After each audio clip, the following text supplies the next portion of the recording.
Olá, pessoal. Boa tarde. Tudo bem? Sejam muito bem-vindos. Eu sou Francisca, eu sou monitora acadêmica da SPM, sou eu que vou auxiliar vocês hoje durante esse curso sobre liderança, inteligência emocional e neurociência, como agir na crise, conheça as melhores práticas de líderes empáticos em tempos de crise e por que devemos agir dessa maneira. Eu vou contar um pouquinho para vocês a respeito do meu trabalho como monitora acadêmica na SPM. Vocês sabem que a SPM oferece aí uma série de formações à distância e para cada uma delas a gente tem um profissional como eu que acompanha todo o curso e isso acaba sendo um grande diferencial que nós temos aqui nos nossos cursos aqui na SPM, porque os nossos alunos eles são acompanhados durante toda a realização do curso por um monitor acadêmico. A nossa principal função é servir como uma ponte entre os alunos, os professores, o curso, a instituição, o coordenador, reduzindo assim algumas barreiras que podem aparecer quando a gente fala de um ensino à distância, né?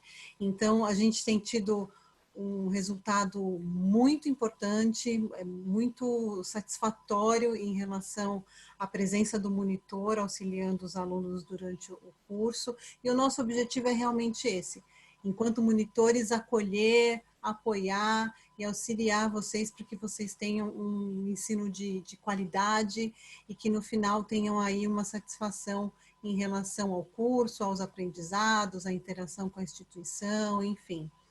Sobre o curso de hoje, é importante reforçar algumas orientações com vocês. Primeira delas, desliguem os áudios de vocês, desliguem também as câmeras, porque isso interfere diretamente na qualidade da nossa live.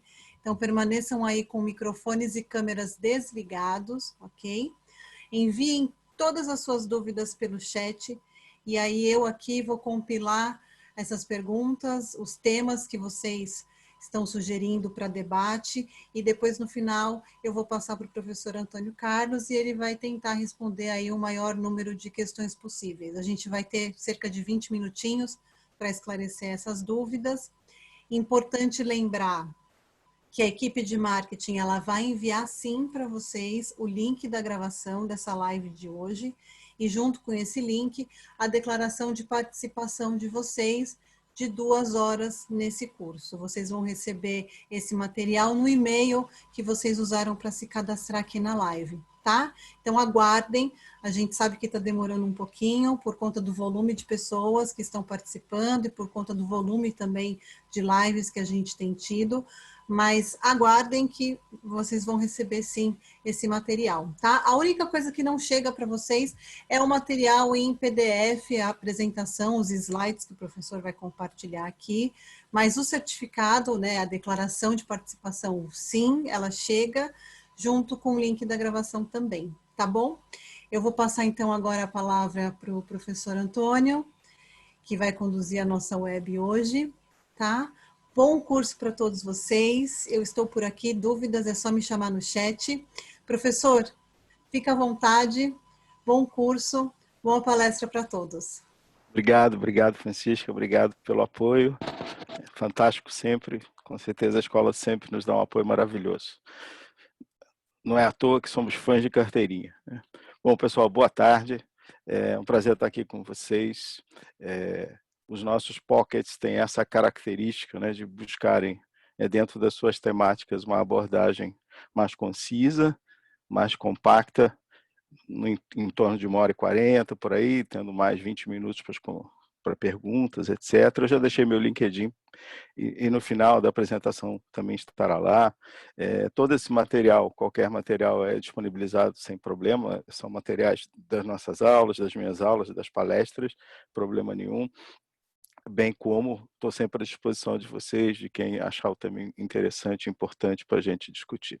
Então, primeiro, um prazer, obrigado por vocês estarem aqui nesse bate-papo de 2 horas. Eu começo já compartilhando as telas, conversando um pouquinho sobre o tema, né? Basicamente, né, Dentro da escola eu atuo como professor em algumas áreas de proficiência já há bastante tempo e sempre dividi a carreira entre a carreira executiva, a consultoria e a academia. Esse é um dos temas que sempre me atrai e sempre me atraiu e um dos que eu acabei buscando sempre um foco de contínua atualização, né? Em tempos de crise, tempos de bonança, não importa, né? A busca dos processos naturais sobre líderes e liderança são sempre no mundo ativo, no mundo empresarial, no mundo acadêmico, são sempre discussões muito ricas e muito bacanas. Então, eu vou compartilhar com vocês já a minha tela e agradeço muito vocês, né, estarem aqui conosco. Vamos ver só se está tudo bem, vamos lá.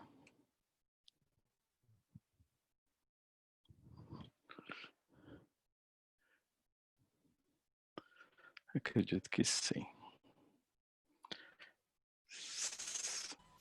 Acredito que estejam todos agora. Sim, professor, E basicamente perfeito. esse Obrigado, Francisca. Basicamente, pessoal, eu procurei vou colocar um material, né, que seja bastante adequado ao tema que a gente escolheu, e sempre tem material, acaba sendo um material um pouco a mais. Então, vou procurar navegar dentro do tempo, e esse material, qualquer desses materiais que está aí, está à disposição de vocês, é só depois vocês conversarem comigo, ou via LinkedIn, enfim, via redes sociais, é só me pedir, eu mando para vocês, compartilho via nuvem, problema nenhum. Então, vamos lá. O grande desafio nosso, né, dentro da área e com bastante sobre determinar estruturas ao longo da administração, quando a gente dança, sempre foram estruturas úteis e importantes para a gente qualificar o processo da liderança.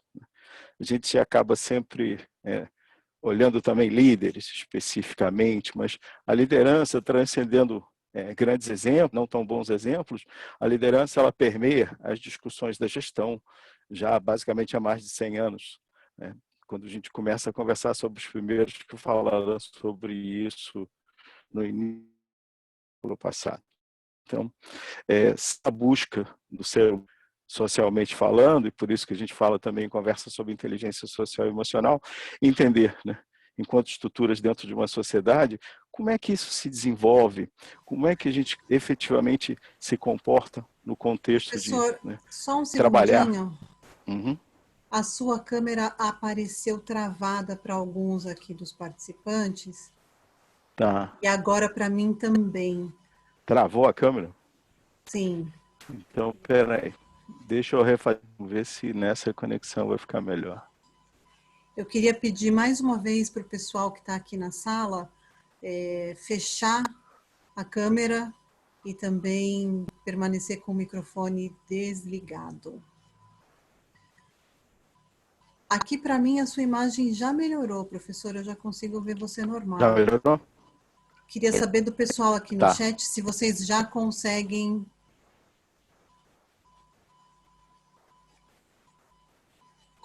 ver a imagem. Ok. E também existem as instabilidades naturais das conexões, né? Isso pode também ocorrer mesmo. Sim. A gente pede desculpas de qualquer forma e a gente Bom, reconecta rapidamente, né, se acontecer. aqui para mim já está normalizado e acho que Legal. podemos continuar. Vamos lá.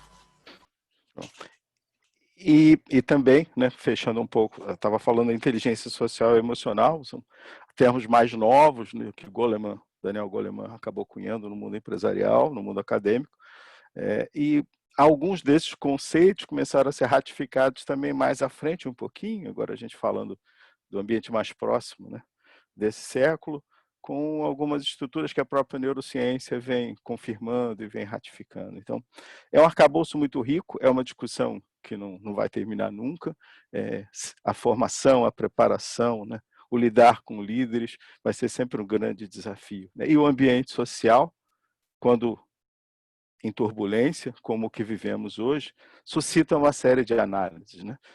Crise, e a gente vai conversar um pouquinho sobre isso, tudo é mais sensível, né?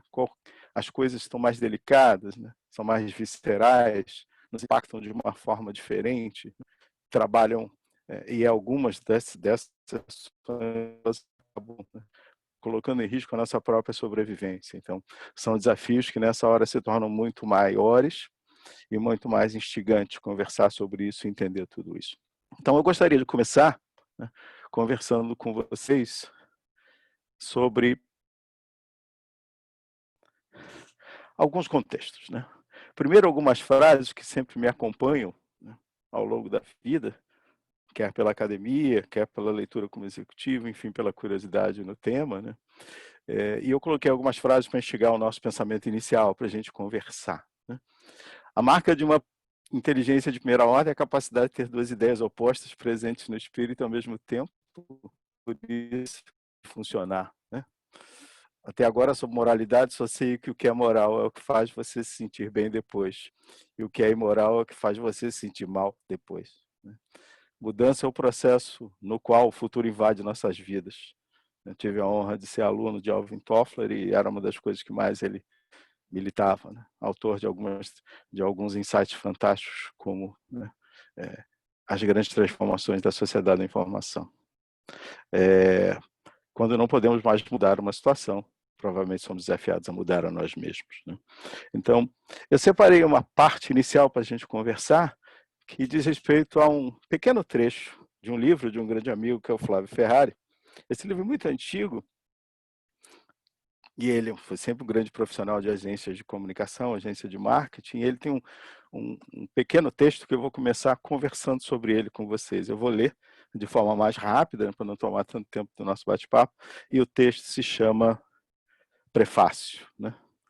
Prefácio, designação de texto introdutório existente no começo de uma obra, elaborado pelo autor da mesma, com o objetivo de explicar, ou poderia ser, vejamos, que tal uma outra forma? Prefácio. Depois das gracinhas de hábito, era comum perguntarem a origem de um nome tão prosaico. Nas primeiras vezes, envergonhado, procuravam mudar de assunto. Com o tempo, acostumou-se. Mais do que isso, quase gostava de contar essa particularidade da sua biografia. Escolher nomes para filhos, convenhamos, não é tão simples. Seu pai, cidadão de pouca instrução, mas de boas mães, não queria errar. Pediu conselhos e sugestões aos amigos em busca de uma alternativa para Carlos Roberto, nome que sua mãe defendia, retirado de um personagem de novela de época, e que ela considerava coisa de gente granfina. O Almeida, colega encarregado da expedição na empresa onde ele trabalhava, moço estudado, presenteou-lhe com um desses livros que trazia sugestões de nomes com seus significados. O pai do nosso amigo não era de fato muito chegado a livros, mal havia completado o ensino básico, mas aceitou de bom grado e se esforçou. Dentro das suas limitações, resolveu ler o livro e escolher um nome. Folheando o livro de cabo a rabo, perdendo-se entre nomes e explicações abstratas, muitas vezes fora do seu entendimento cotidiano. Acabou encantando-se com o primeiro nome do livro, Prefácio. Era o que tinha explicação mais longa, umas 3 ou 4 páginas. E se vinha em primeiro lugar, devia ser o mais importante. Depois parecia ser o nome de gente importante, como o doutor Bonifácio, médico da cidade, ou o senhor Acácio, dono do mercadinho e pessoa muito querida no bairro. E, ao mesmo tempo, era um nome de gente simples, de pronúncia fácil. Até pensou no diminutivo, Facinho. Ficou prefácio. Facinho teve uma infância feliz, amado que era por seus pais, e vivendo numa cidade pequena, cercado de amigos e parentes. Mas o jovem prefácio descobriu-se diferente quando foi completar seus estudos na cidade grande. No primeiro dia de aula, estranhou a reação da classe na hora da chamada. Todos riram muito, e ele, que já havia percebido que talvez a razão fosse suas calças, que eram um pouco mais curtas do que as seus colegas, prometeu: devo tomar providências imediatas, senão vão ficar zombando de mim. Não entendeu porque o professor disse que iria colocar seu nome no início da lista de chamada, mas achou que não seria adequado perguntar. Ficou por isso mesmo, começando sempre a chamada pelo prefácio. As brincadeiras prosseguiram, e antes do final da primeira semana, uma colega da sua classe, penalizada, esclareceu-lhe o mistério. Foi quando ele descobriu que nunca mais seria uma pessoa comum. Os anos se passam e o jovem prefácio foi aprendendo a conviver com o legado do seu bem-intencionado pai. Teve de abrir mão de pequenas coisas, como os apelidos, afinal ele não precisava, e com o confortável anonimato do fundo da sala, porque todos os professores o conheciam. Acostumou-se a conversar com estranhos em repartições públicas, secretarias, lojas, postos de gasolina ou qualquer outro lugar onde lhe pedissem um documento de identidade. De vítima, tornou-se um sujeito popular. Alguns diziam que era meio ranzinza porque não ria das piadas feitas com o seu nome. Mas a estes respondia que só ria quando a piada era nova, o que com o passar do tempo ficava cada vez mais raro. De todo modo, Prefácio era um nome único, quase uma marca. Talvez por isso decidiu graduar-se em marketing. Não poderia ter feito escolha melhor. Nas aulas de planejamento de comunicação, entendeu rapidamente as vantagens de um nome único, com potencial para garantir seu posicionamento na mente do público-alvo. Teve certeza e muita facilidade na escolha ao ingressar no mercado de trabalho numa agência de comunicação, sensibilizando seus donos com a teoria de que planos de comunicação de uma agência devem começar sempre por um bom prefácio. E fazia muito sucesso com os prospects da agência, cujas apresentações começavam convenientemente pelo prefácio. E fazia muito sucesso com todos, porque a julgar pela curiosidade, todos gostariam de entender e queriam saber detalhes maiores sobre a origem da escolha do seu nome. Enfim, o nome garantiu ao bom prefácio uma vida feliz e confortável. Eis porque, casado e aguardando a chegada do seu primeiro filho, preocupava-se com a escolha do seu produto, cuja importância reconhecia por experiência própria. Resistiu à ideia óbvia de adotar para a criança o nome que tantos benefícios lhe trouxe. Mesmo porque, talvez adicionar Júnior ao prefácio acabaria por reduzir a força do nome. Pensou em sinônimos, mas não chegou a nenhum lugar comum. Chegou a considerar a possibilidade até de nomes mais modernos. Confessou mais tarde que a admiração por seu pai crescera nesse momento diante da imensa responsabilidade da tarefa. Resolveu então consultar o velho Almeida e, ao mesmo tempo, o seu pai. O velho Almeida disse: seu pai sabe tudo. Depois da escolha do seu nome, seu pai é a pessoa perfeita. E afinal, ele ia ser o avô. O pai, já aposentado, sugeriu um nome. Para mim, nome tem que ser uma coisa simples e comum. Que tal José? Prefácio adorou a sugestão, mas como não gostava de nomes duplos, ficou só com o primeiro. Resta torcer para que o pequeno que tal tenha a mesma sorte que seu pai, quem sabe na área de consultoria. Muitas vezes, e eu adoro esse texto para falar sempre, para conversar um pouco sobre prefácio, né? Muitas vezes, né, quando a gente conversa com as pessoas e entende um pouco mais o seu comportamento, né, se coloca no lugar da outra pessoa e entende as razões pelas quais determinadas coisas são feitas, a gente começa a sair da nossa primeira redoma, né? A gente começa a entender que praticar aspectos importantes na relação entre pessoas no ambiente empresarial, no ambiente social, enfim, no ambiente compartilhado, requer um pouco, né, dessa tal empatia que a gente vai conversar um pouco mais, né? Dessa forma que a gente tem como ser humano, e dentro dos nossos neurônios, né, a gente tem uma classe de neurônios chamada neurônios espelho, e a gente efetivamente tem a condição de se colocar no lugar do outro, mas ainda de sofrer junto com o outro. Se a empatia é algo tão importante, e eu tenho conduzido sempre pesquisas com os nossos alunos o tempo todo, várias palavras.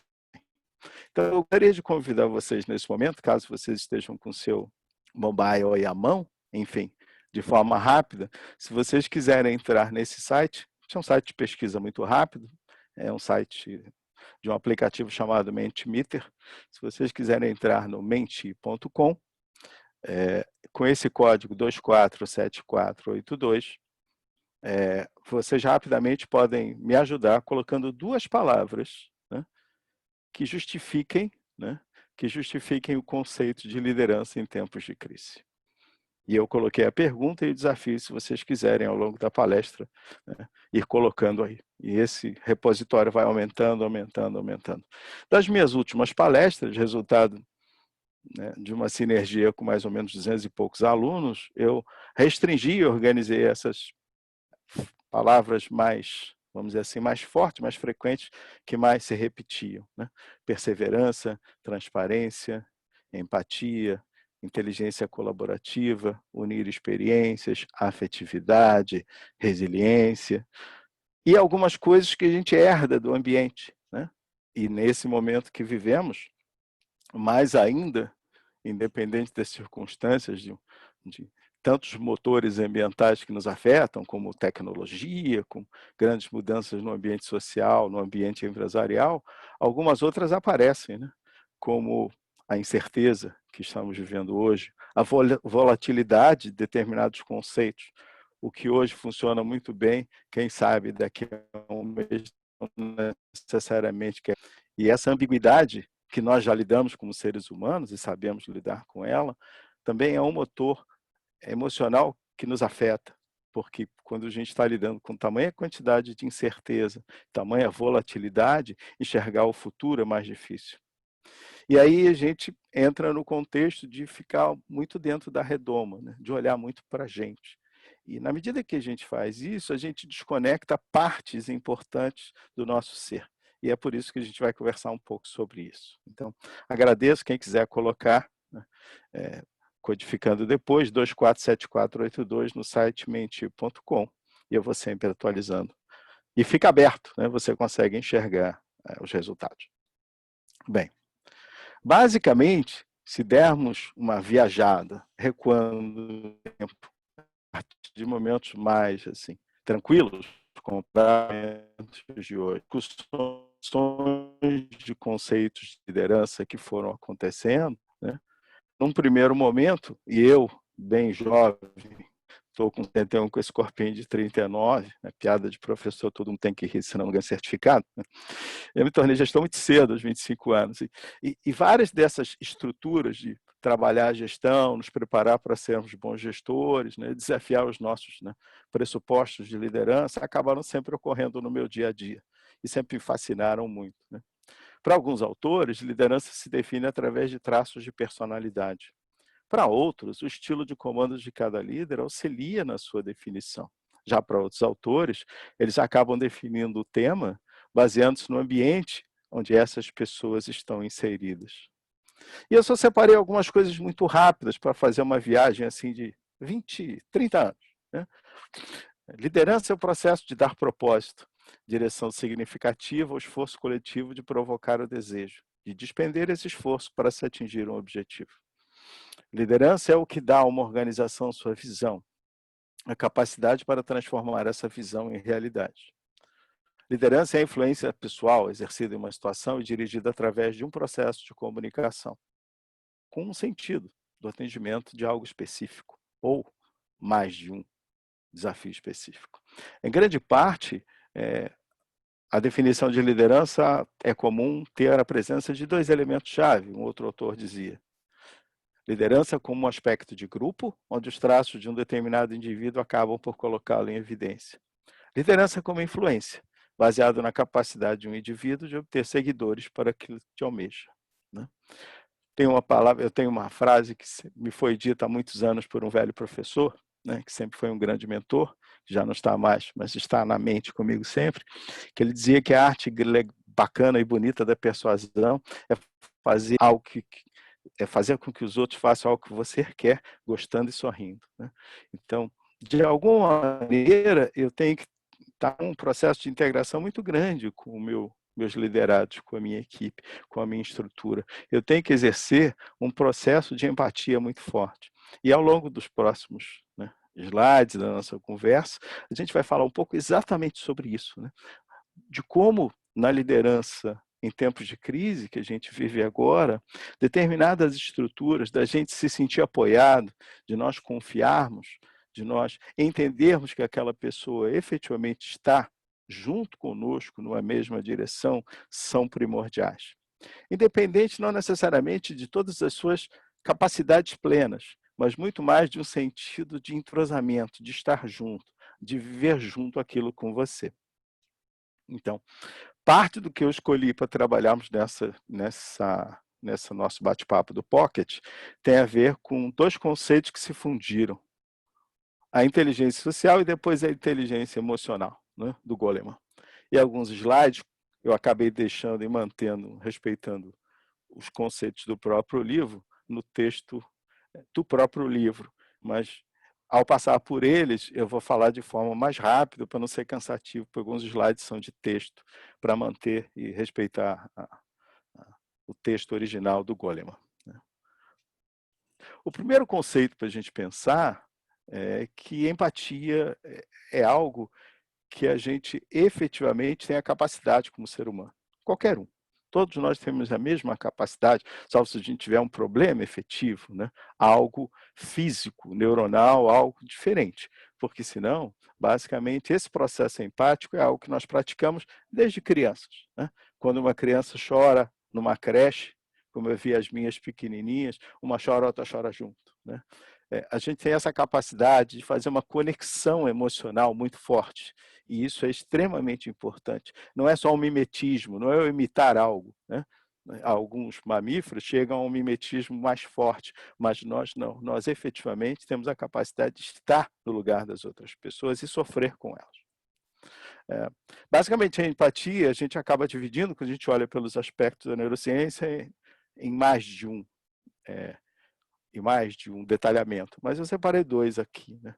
O primeiro é esse lado mais emocional, que é o que a gente vive, independente de conhecer, a gente sente, né? A gente entende o estado afetivo do outro, a gente entende o que está acontecendo nas emoções e sentimentos, meramente através de expressões verbais ou não verbais. Isso sempre me faz lembrar da relação que a gente tem né, com aquela entidade mais sagrada que existe, né, na face da Terra, que são nossas mães, né? Então, eu que ainda tenho a minha mãezinha viva, né, de vez em quando, né, eu estou com saudade porque a gente está na quarentena, já não a vejo desde o início da quarentena, um pouco antes, mas sabe que tem hora que a gente precisa de carinho de mãe? E a gente não precisa pedir o carinho de mãe. Se de longe a sua mãe olhar para você assim, ó, triste, cabisbaixo, sua mãe olha para você e diz assim: o que você tem, meu filho? Talvez você diga assim para ela: não é nada, mãe. Rapidamente ela vai chegar, vai te abraçar e vai te confortar. Essa, esse entendimento, né, que está na alma, né, de todas as expressões e do nosso comportamento, a gente pratica todo dia, né? Só que muitas vezes, por força dessa coisa, ser moderno, ocupado, olhando muito para si, a gente não consegue dar esse espaço para o ambiente à nossa volta, né? Eventualmente em situações de necessidade, mas a todo momento a gente não está tão ligado no nosso entorno com essa segunda empatia, né, que a gente chama de empatia cognitiva, que esse é um desafio maior, porque eu tenho que entender a situação como um líder, ao mesmo tempo com o contexto ambiental, ao mesmo tempo com as demandas que eu sou de alguma maneira pressionado a ter dentro de uma organização, dentro do meu dia a dia, mas também na perspectiva das pessoas que estão trabalhando comigo. Enxergar o mundo pela lente das outras pessoas é sempre um grande desafio, porque são lentes diferentes. E lá no final a gente vai falar um pouquinho novamente sobre isso, né? De qualquer maneira e de toda forma, o próprio Goleman, num certo momento, deixou de separar o que ele chama de inteligência social e inteligência emocional. Porque, de alguma maneira, no nosso dia a dia, como ele fala no final desse slide, são nossas interações sociais que impulsionam nossas emoções. Na maior parte do tempo, funciona dessa maneira, né? Quando a gente entra um pouquinho na neurociência, eu separei um trecho de um vídeo meramente didático, porque, afinal, na prática, isso é só um desenho bacana, mas que mostra um pouquinho dessas emoções. A neurociência nos mostra, e mais à frente nos slides a gente tem isso, que nós o tempo todo trabalhamos com 3 cérebros. Nós temos 3 cérebros, né? Basicamente, um que nos acompanha desde o início da nossa evolução, que naturalmente foi desafiado por conta da nossa sobrevivência, né? Um segundo, que trabalha as nossas estruturas emocionais, e um terceiro, no nosso córtex, que trabalha a nossa estrutura mais racional. mas todos eles acabam juntos, né? Como a gente fala no bom carioquês, juntos e misturados, porque nenhum deles deixa de afetar você o tempo todo, e a gente vai conversar um pouco também sobre isso agora. Mas vamos olhar o vídeo rapidamente.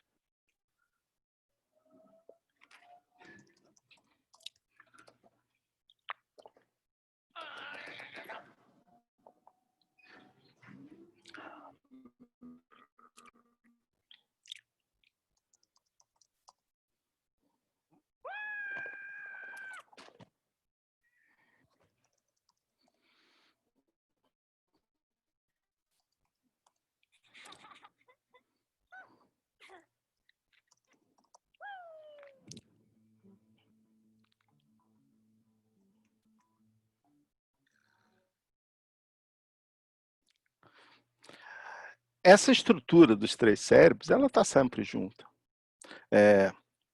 Houve um tempo na administração e na gestão que a gente dizia que a razão e a emoção não andam juntas, e que o bom gestor é aquele que tem a razão fora da emoção.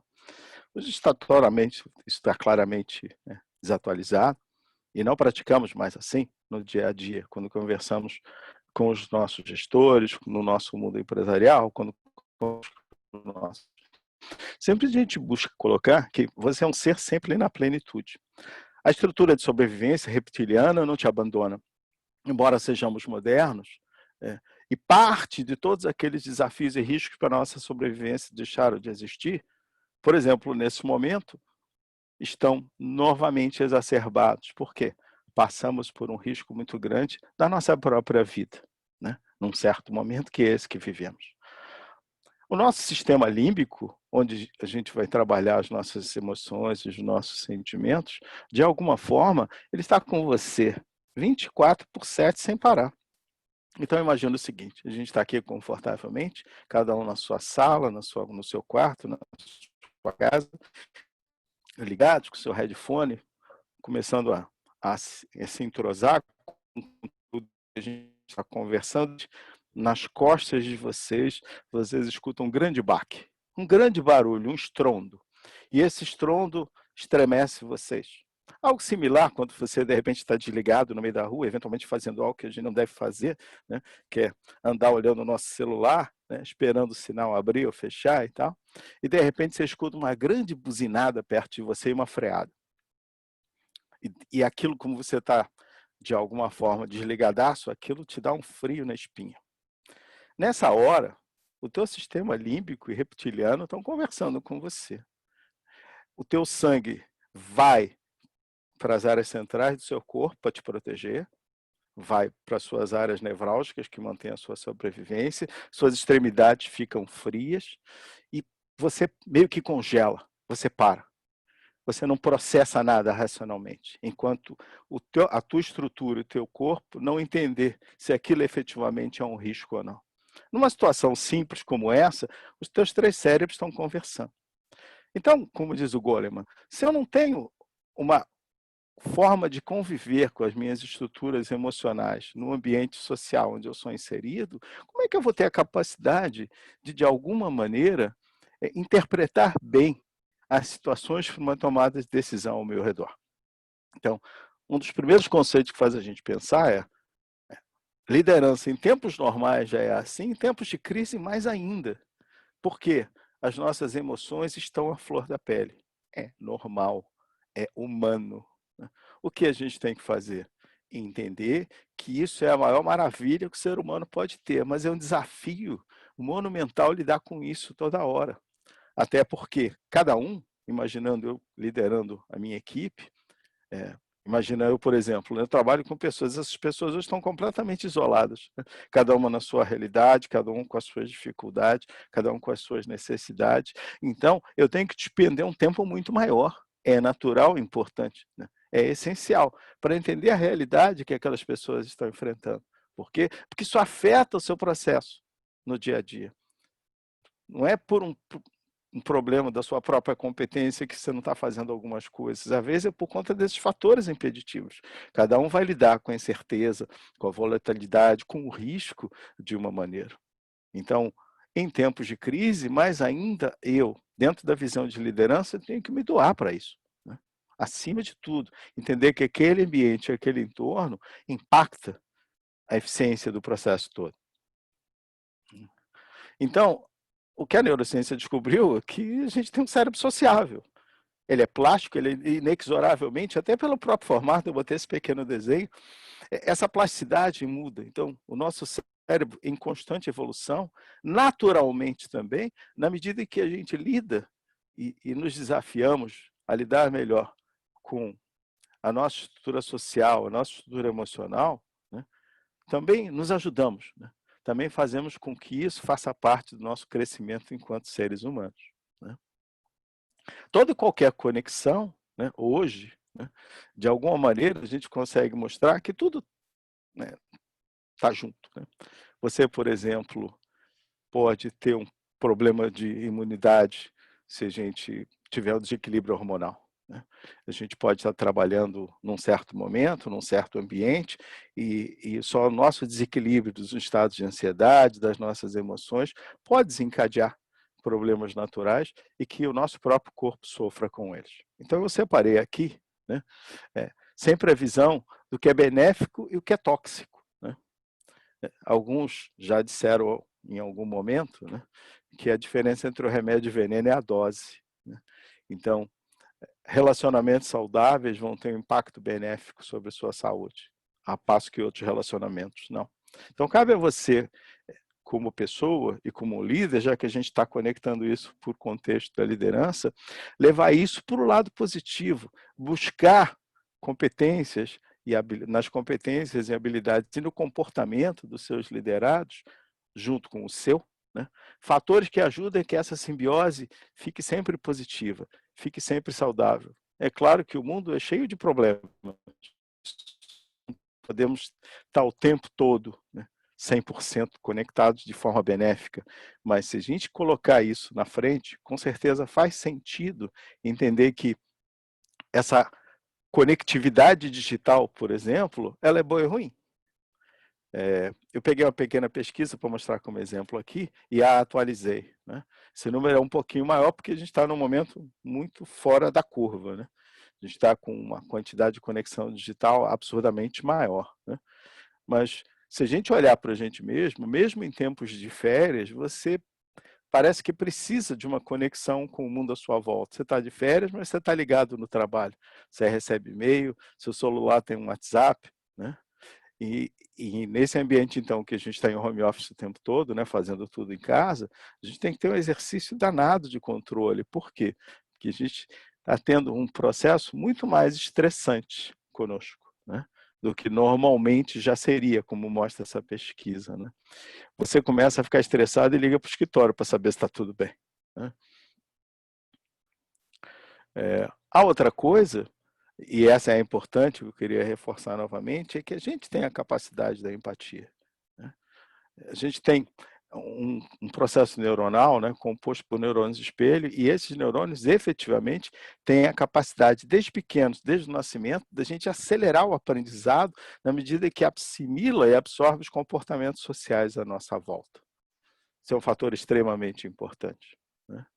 Então, no fim, pessoal, dessa parte inicial que eu quero conversar com vocês e demonstrar, né, coisas que a gente tem lido todos os dias, isso não são efetivamente novidades, é que esse cérebro social, né, que é uma soma de pensamentos, de sentimentos, né, de um sistema biológico que tenta se manter em sintonia, ele tem que ter o tempo todo, né, a cognição, a ligação, a conexão com os outros à nossa volta, né?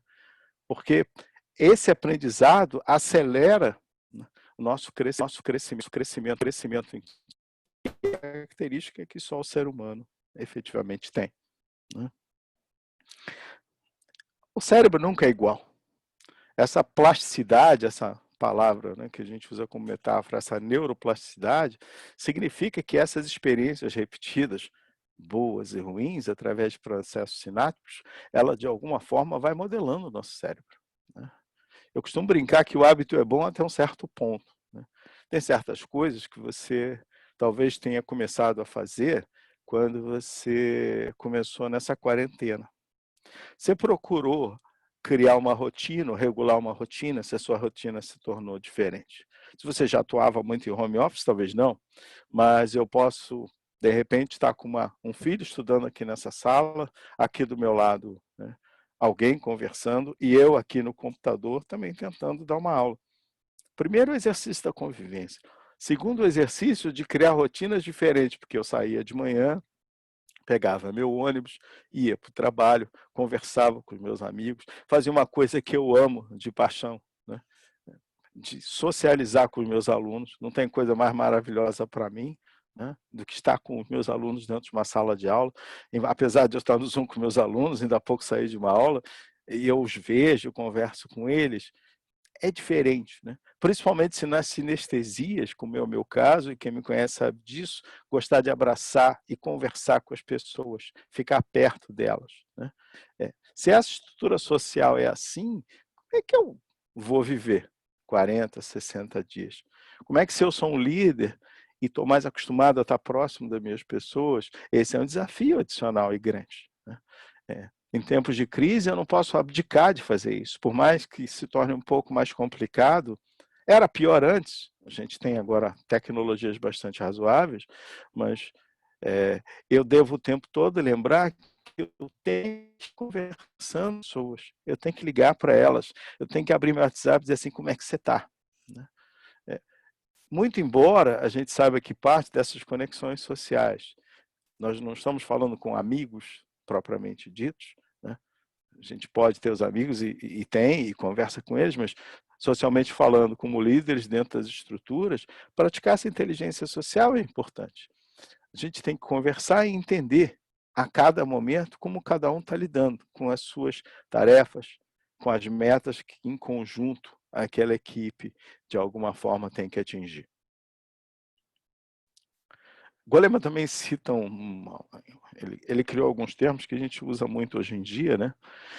Um deles, ele diz assim, participamos dessa economia interpessoal quando uma interação social resulta em uma transferência de sentimentos, né? E é verdade, né? É só olhar, né? Se eu de repente franzir a testa aqui um pouquinho, né? Você vai olhar para mim e vai ver que eu estou com uma pitada de preocupação. De repente, o seu sorriso já me tranquiliza, né? É uma troca que eu chamo, né, e que o Goleman chama, eu chamo de troca secreta, o Goleman chama de troca clandestina, quando de alguma forma a gente tenta passar um pouco de coisas boas para outra pessoa, né? De alguma forma para fazer com que ela se sinta emocionalmente melhor. Em tempos de crise, mais ainda, você tem que ter autocontrole. Não tem jeito. O autocontrole faz parte do processo. Mas só pela dinâmica do nosso sistema, biologicamente falando, a gente sabe que esse é um autocontrole que ele é instável e dinâmico, mas nos faz crescer como seres humanos. E é importante, porque gera um aprendizado contínuo, né? Mas o mais importante nessa visão, e na visão da inteligência emocional, você tem que buscar um controle desses sentimentos e impulsos, né? E nada melhor do que criar duas coisas, né? Na própria visão, não só do Goleman como autor, como de vários outros depois dele, que dizem que criar um ambiente de empatia e confiança são fatores primordiais para a gente reduzir rivalidades e aumentar a produtividade, né? Se eu estou pensando, né, no autocontrole, eu tenho que pensar no autocontrole como um efeito multiplicador para mim e para minha equipe, pensando no ambiente empresarial, né? E eu brinquei com esse vídeo, né, do Divertidamente, um pouquinho antes, porque assim, tem horas que a gente não tem um controle, né? Tem horas que parece que tem algumas coisas que nos tiram do sério. O Goleman tem um exemplo no livro muito legal, né? Ele conta a história de 3 garotos, em torno dos 10 anos, que estão caminhando no meio da rua, indo para um jogo de uma peladinha, um jogo de futebol de esquina. E 2 mais atrás são exímios jogadores de futebol, e quem vai na frente não é tão exímio, né? E até os 2 são mais atléticos e tal, correm muito, e o que está na frente é mais fortinho e tal, e um deles lá atrás diz assim para ele, né, falando para o amigo, mas para quem está na frente ouvir, diz assim, caramba, né? A gente está indo jogar futebol, mas sabe, tem gente que não dá para essa coisa não. E a pessoa sabendo que estava recebendo uma pilha na brincadeira, muito comum, não necessariamente certa, mas muito comum, Ele pensa, né, e naturalmente, né, se você efetivamente vai trabalhar essa inteligência social de forma adequada, em vez de virar e ficar nervoso porque alguém está zombando de você, né, você pode ter uma atitude diferente. Então ele se vira para esses dois garotos e diz assim: sabe, é verdade. Eu não jogo muito bem futebol, não. Mas você sabe, né? Na nossa aula de desenho artístico, né, eu até ajudo vocês, porque eu desenho muito bem. Vocês conhecem, estudamos juntos. E eu queria pedir uma ajuda. Será que vocês podem me ajudar a ser o melhor jogador de futebol? Às vezes, na sua forma de empaticamente quebrar aquela resistência e, de alguma maneira, emocionalmente traduzir aquele sentimento, que podia ser uma pequena neurazinha e uma pequena briga, que potencialmente podia estar sendo excitada, ser traduzida numa racionalidade para gerar um ambiente de estou pedindo ajuda, um ambiente de confiança e apoio, né, tem um efeito multiplicador muito maior. Né? É que é difícil, somos seres humanos, mas estar no mood de pensar assim o tempo todo é uma pressuposição natural para que os líderes efetivamente demonstrem que conseguem fazer isso e tenham exemplos sendo seguidos através do exemplo dele.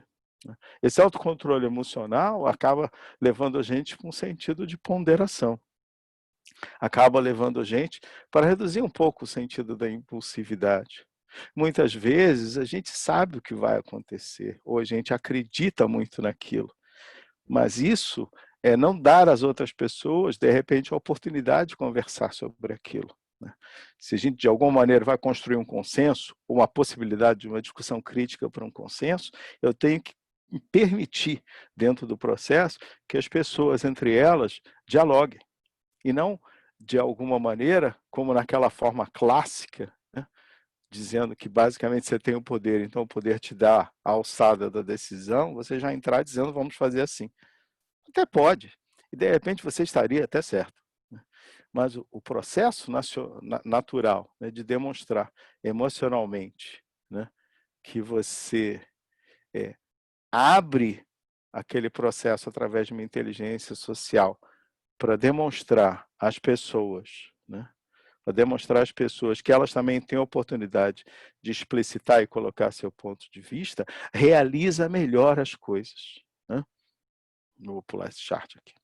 Basicamente, o que a gente aprendeu e vem aprendendo, porque é uma ciência muito nova, através da neurociência, é que em várias partes do nosso cérebro, né, nós temos, de alguma forma, esses circuitos neurais conectados. Então, emocionalmente, empaticamente conectados num certo momento, gerando melhores decisões dentro do nosso córtex, né, secretando hormônios através dos nossos processos sinápticos que nos dão melhor humor, melhor confiança, né, trabalham melhor o nosso astral. Né. Tudo isso está entrando em conjunto. Né. Tudo isso é a fórmula de uma única receita. Né. E cada vez mais a gente entende que, se esses hábitos são praticados, esses hábitos começam a ser respeitados, exatamente pela própria neuroplasticidade.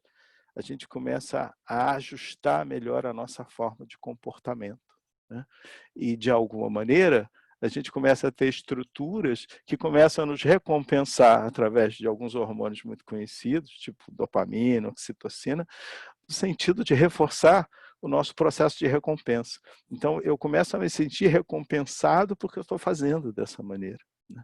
Então, no próprio processo de liderança, isso é um aprendizado. Eu tenho que reforçar para mim e para o ambiente à minha volta o sentido da confiança, do respeito mútuo, né? E o sentido de, ao demonstrar que eu consigo me colocar no lugar dos outros, não de uma forma meramente, né, usando a palavra muito na moda fake, efetiva, entendendo a realidade das pessoas, isso vai ajudar. Eu não quero colocar aqui o conceito que você resolve tudo. Não é. Ninguém é chefe de resolver tudo na vida, de você mesmo e das outras pessoas. Mas só o fato de você entender e demonstrar que aquilo é impactante, né, como seres humanos, só demonstramos o quê? O limite da nossa própria força. Né? Senão a gente vai sempre se colocar no sentido de que, né, somos superiores a tudo aquilo que está acontecendo. Não, aquilo também nos impacta. Então, num sentido mais amplo, não é porque você demonstra uma fraqueza que você, de alguma maneira, vai perder, né, seu empoderamento como líder. Aprender a aprender também é um grande desafio. Eu fui separando alguns textos de alguns artigos bem legais, e separei um muito novo, são 3 artigos que eu separei, só 2 slides deles, para falar um pouco sobre liderança em tempos de pandemia, né? E esse artigo é bem legal, né, de um site chamado Futuro das Coisas, que está no rodapé aqui, colocado para vocês, onde, na realidade, a autora coloca o desafio de pensar sobre como é importante desenvolver uma mentalidade adequada, não importa qual seja o ambiente que você enfrenta. No nosso dia a dia, a gente acaba trabalhando muito as nossas habilidades. A gente acaba pensando nos recursos para uma aprendizagem, quer presencial, quer à distância, e a gente, de alguma maneira, quer sempre estar atualizado, ter maiores conhecimentos. Fato e importante, num mundo com tanta transformação. Mas cultivar determinadas mentalidades também gera um sentido de crescimento, né? Como o fato de que a cada momento tudo que você aprendeu pode estar sendo reformatado por um novo aprendizado. Tanto que eu ressaltei o conceito de aprender a aprender. Por quê?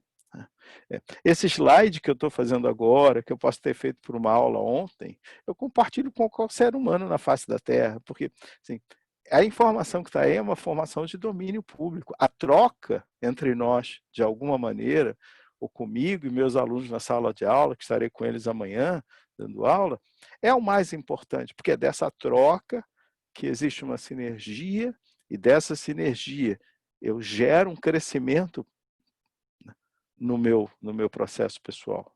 Essa mentalidade, então, é a mentalidade de que eu tenho um ambiente co-criativo. Eu não posso mais entender que eu tenho as soluções como um líder. As soluções, elas estão no ambiente.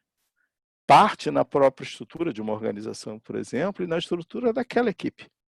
Talvez caiba a mim buscar mais ainda, em ambiente externo, junto com as pessoas que trabalham comigo, mais estruturas, mais habilidades, né? Trazer determinados novos formatos e competências, ir além da instrução, mas eu tenho que, como líder, fomentar essa aprendizagem com meus pares e com as pessoas.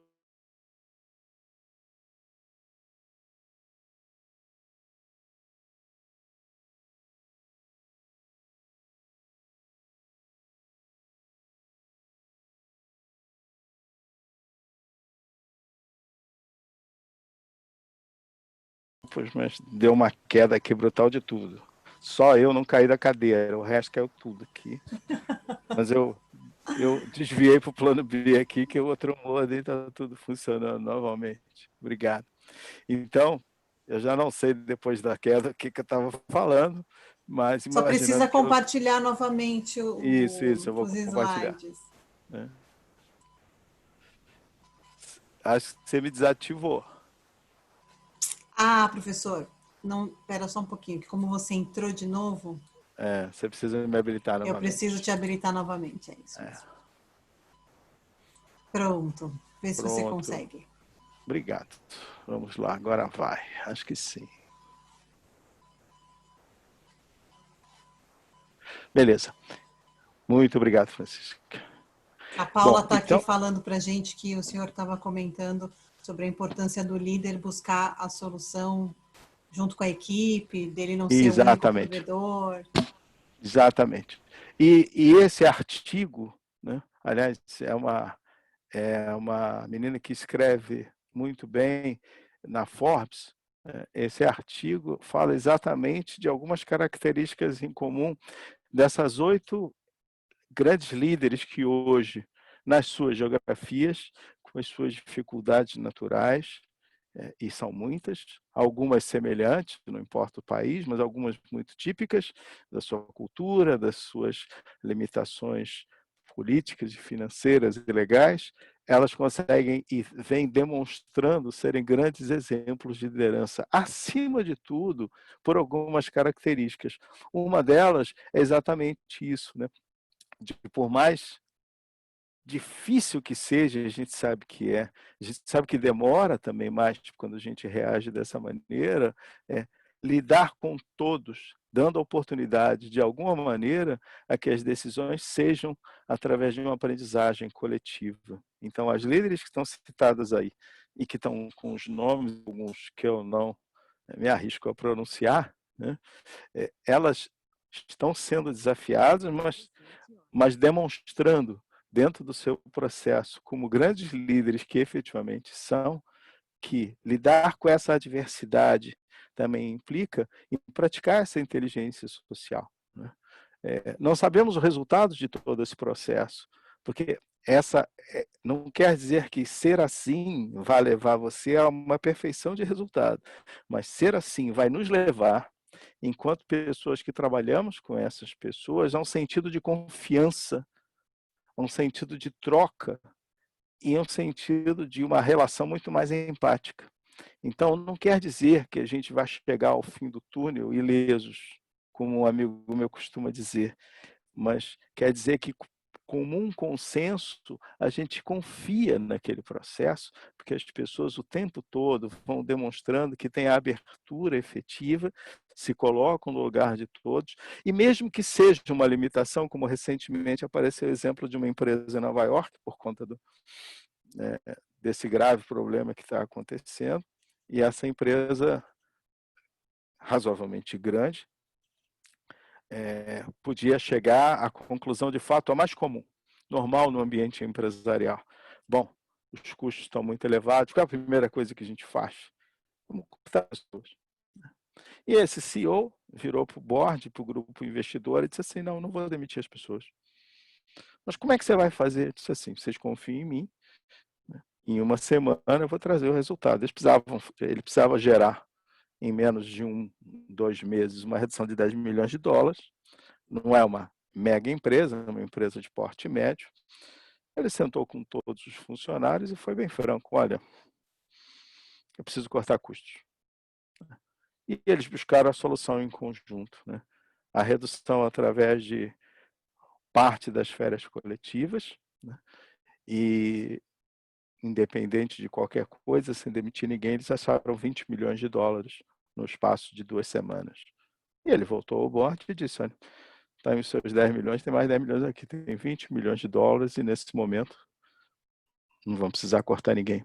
Um outro exemplo que o Goleman cita, esse é mais antigo, né, de um líder que ainda, de uma líder, né, que ainda está no mundo empresarial e que uma das primeiras empresas onde ela trabalhou já como CEO, uma das primeiras coisas que ela definiu é que ninguém seria demitido, nunca. Eles teriam um processo muito crítico de admissão, mas depois, se algumas pessoas, de alguma forma, no seu desempenho, não estivessem tão bem, o grupo ajudava aquela pessoa a melhorar seu desempenho de novo. Às vezes, não são, esses exemplos não são o comum, talvez devessem ser, mas demonstram que também é possível pensar dessa maneira. Numa visão de uma liderança que desenvolve a empatia dessa maneira, por que não tentar fazer dessa forma? Por que não tentar desenvolver e trabalhar as pessoas para a sua plenitude?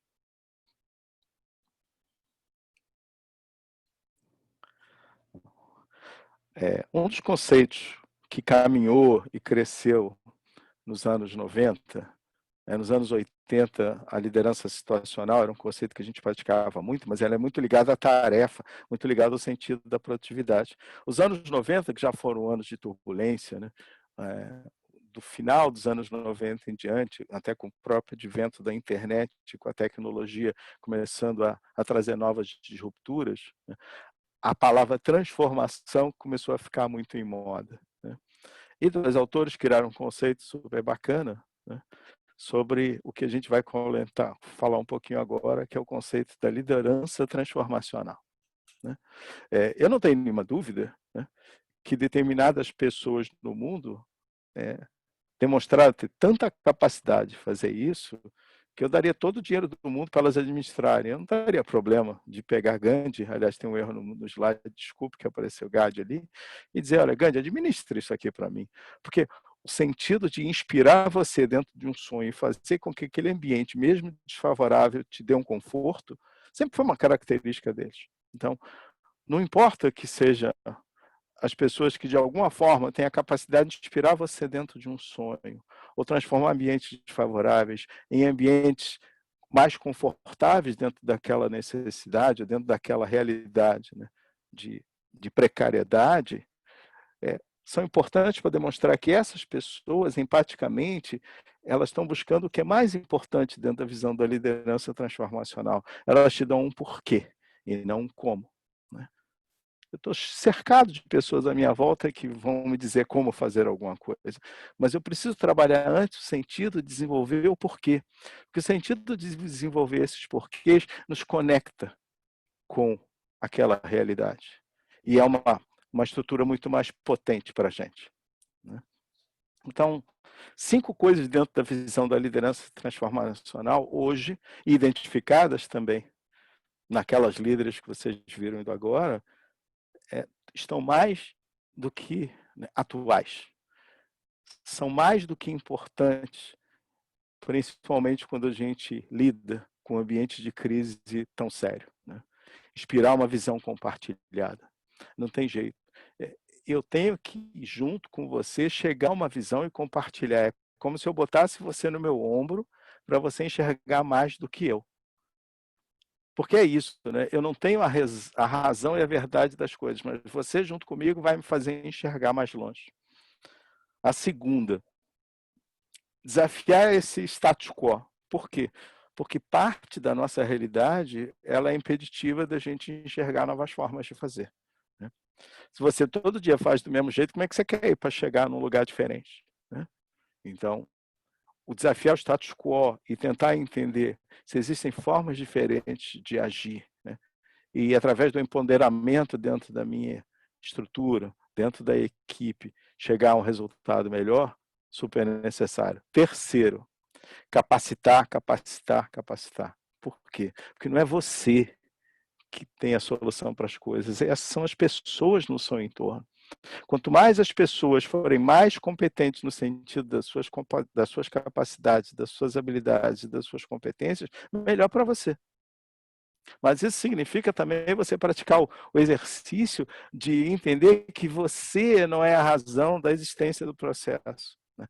E que você se coloca num modelo de interdependência, e o que é um desafio, né? O processo de você entender autoridade e poder. O verdadeiro líder não tem que lidar com autoridade e poder. Ela é naturalmente constituída através de todo o processo. Não é porque você está empoderado por alguém que você vai mandar em todo mundo. Até vai, mas esse não é o líder que você respeita. Sinceramente, se a gente fizer um exercício de reflexão com todos, dependendo do ambiente de vida e do tempo que a gente já viveu, com todas as pessoas que de alguma maneira trabalharam junto com você, na boa, a gente só respeita alguns, né? A gente não efetivamente respeitar no sentido, a gente está lá na empresa, tudo ocorre, está tranquilo, claro, você tem uma relação lá, né? Subordinado, gestora, gestor, não importa, mas assim, na prática, na hora que a gente espreme, diz assim, quais são as pessoas que você seguiria até o fim do mundo? São muito poucas, né? E provavelmente essas vão ser, entre parênteses, seus mentores, nem que seja só na sua mente, né? Só no seu mindset, lembrando das experiências que vocês viveram, que você vai sempre lembrar de coisas que aquelas pessoas de alguma maneira viveram junto com você. O quarto ponto é o sentido de estar junto, é exatamente esse, né? De forjar um caminho. Por quê? Porque, de alguma maneira, esses caminhos, ainda mais no sentido do que a gente vem vivendo nesse novo século, são muito desafiantes. Não temos respostas prontas. E isso não é um problema. Incerteza não é um problema. Se incerteza fosse um problema, a gente não tinha saído das cavernas. Lidar com incerteza é ter o sentido também do otimismo crítico. Funciona. Tem que funcionar. Se funcionar mal, vai funcionar mal para todo mundo. Por quê? Porque é uma aprendizagem social. Essa incerteza pode ser desagradável. Não é uma sensação muito boa. quando a gente vivia, de repente, num outro viés com mais conforto. Mas a gente tem que entender que a gente tem a competência de lidar com ela. E não é algo que você fica à mercê. Não, não é uma questão de ficar à mercê. Dentro da visão da teoria evolutiva, a gente entende, né, que esse é um processo natural onde a gente continua lutando pela nossa sobrevivência num planeta, e cada vez melhores. Né? E o último e mais importante, talvez, aparentemente parece fácil, né? Mas exatamente por esse sentido crítico do dia a dia, a gente esquece que os autores citam, né, como reconhecer as vitórias ao longo da jornada. Sabe, todo dia a gente faz uma coisa legal. Todo dia alguma coisa, por mais simples que seja, por mais trivial que seja, fez o dia ser bom. Agradece. Porque, cara, porque aquilo às vezes é difícil, né? Tem uma coisa na neurociência que a gente aprende numa parte do nosso cérebro chamado núcleo accumbens, né, que tem um nome complicado, mas não é nada complicado. A gente tem meio que um centro de recompensa na nossa cabeça. Não é bem assim, mas metaforicamente que seja. É um centro de recompensa. E olha, a recompensa reforça comportamento. Como é bom a gente se sentir útil. Como é bom entender que aquilo que você está fazendo importa. Importa que você organizou sua casa, importa que você fez comida para os seus filhos, tudo importa. Isso tem que ser reconhecido. Embora seja parte do que a gente entende que é o necessário do dia a dia, os autores comentam isso, levando isso para a liderança no ambiente empresarial, que essas pequenas vitórias ao longo da jornada vão fazendo a jornada ser um pouco mais um fardo menor. A gente pode entender que tem mais X dias de esforço, mas a gente entende que esses X dias de esforço são por uma causa nobre e todos, de alguma maneira, estão reconhecendo o esforço de cada um. E aí, se a gente só pensar rapidamente nesse slide no que eu coloquei em negrito, né, a liderança transformacional ela é um modelo de gestão baseado em respeito, no desenvolvimento da equipe e principalmente na admiração por parte da equipe. Né? Empaticamente, eu tenho que saber exatamente as dores da equipe. Tenho sim. Eu posso me empenhar, eu posso não ser perfeito, e mesmo eu, junto com a minha equipe, para solucionar todos os problemas que o dia a dia nos leva, né? Como desafios da produtividade, por exemplo. Mas os laços que a gente cria, e vocês, alguns de vocês, gostaria de estar conversando com cada um de vocês, talvez por suas vivências do dia a dia, algumas experiências já passadas, sabem que algumas equipes e algumas experiências ficam para a nossa vida inteira. Por quê? Porque a gente cresceu naquela experiência. Né? E a gente só faz isso se existe um processo de transformação dentro daquela estrutura, muitas vezes representado através de seus líderes, que nos dá essa dimensão. Né? O principal diferencial, então, de um líder transformacional é a empatia. A capacidade de unir pessoas e, de alguma maneira, fazer com que se desafiem todos os dias. Sempre vai existir aqueles autores que vão dizer assim, ou aqueles pensadores, ou aquelas pessoas no dia a dia da vida. Não, os líderes nascem feitos. Eu costumo dizer que a empatia nasce feita. E talvez o grande desafio seja a gente transformar a empatia na grande ferramenta da liderança. As duas coisas separadas não funcionam, elas têm que estar praticadas e conectadas. Existe uma máxima, né, que a gente, na realidade, isso foi criado por um pensador, né, dos anos 20 do século passado. Ele era filósofo, matemático e cientista. Alfred Korczynski, que era um polonês, tem um nome até difícil de Koziski, desculpe, de pronunciar. E é uma metáfora muito forte para a gente pensar. Né? Ele criou uma frase célebre, ele é criador da semântica geral. Ele disse que o mapa nunca é um território. O mapa não é o território que representa, mas, se correto, tem uma estrutura semelhante à de um território. Fato que justifica a sua utilização. Por quê? O que ele tentou representar com essa analogia? Né? E isso é extremamente importante. Toda vez que a gente olha a realidade, a gente olha através dos nossos filtros pessoais. A realidade, ela não existe da mesma maneira para mim e para qualquer um de vocês, por mais parecido que sejamos em nossos pensamentos. Enxergamos a realidade externa através dos nossos filtros internos. E quando internalizamos os nossos sentidos, através dos nossos sentidos, por exemplo, né, você vai perceber uma realidade filtrada. Nosso próprio sistema visual, né, um exemplo disso, quando a gente olha sobre o aspecto biológico do nosso funcionamento cerebral, os nossos olhos, o que captam lá no fundo do nosso cérebro, estão sendo compostos. Então, assim, quando você me vê, você não está me vendo com essa nitidez. Na realidade, o seu cérebro está compondo o final dessa imagem. Né? O seu próprio organismo define que essas vivências, essas memórias, em conjunto, estão agindo naquilo que você está vendo agora. Quando você escuta uma série de coisas, o seu cérebro está conectando memórias de coisas que já aconteceram com você e que, de alguma maneira, através dos nossos filtros, entendemos que é a realidade.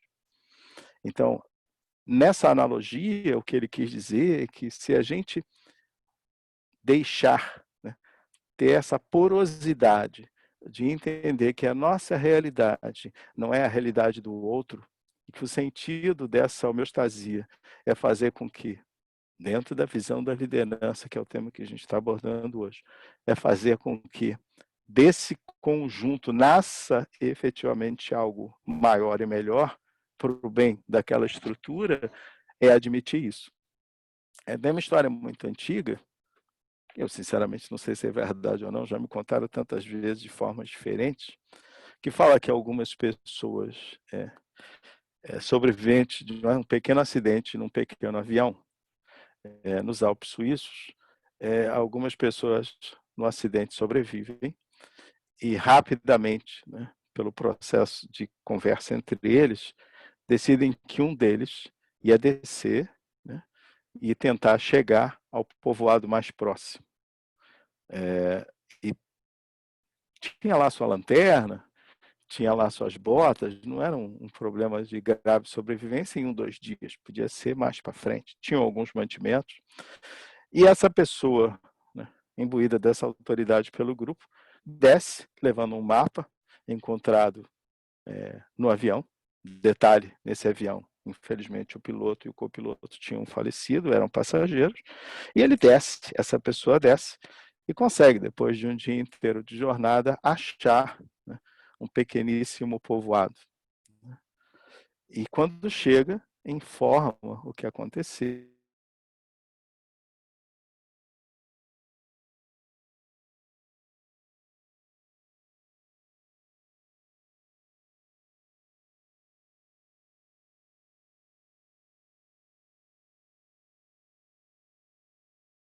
Ao ponto, né? Tanto que não quer de novo, nossa história será interminável, pior que uma mexicana.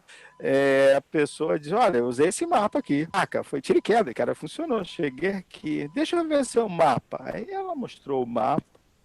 Aquela pessoa com quem ele estava conversando era um conhecedor, né, da montanha, dos Alpes, onde eles estavam. E ele disse assim: foi esse mapa que você usou? A pessoa disse: foi. Mas esse não é o mapa dos Alpes. Não? Não, esse é um mapa dos Montes Pirineus. O conceito de que muitas vezes a estrutura com a qual a gente se apega necessariamente pode nos ajudar, no sentido da sinergia, talvez seja mais útil do que só olhar para a nossa própria racionalidade, nosso próprio entendimento das competências que temos. Então, nenhum líder em sã consciência vai abrir mão da potência que existe com todos aqueles à sua volta para começar a entender ou achar que ele consegue solução para tudo. Isso seria, no mínimo, né, uma miopia muito forte. Então, na visão da liderança transformacional, né, e aí, não sei se o Francisco já me liberou, já, obrigado. Então, na visão da liderança, obrigado, Francisco, da liderança transformacional, é importante entender que o resultado é o resultado do todo. através de uma estrutura que envolve uma conexão muito mais forte e sinérgica do que em outros modelos de liderança.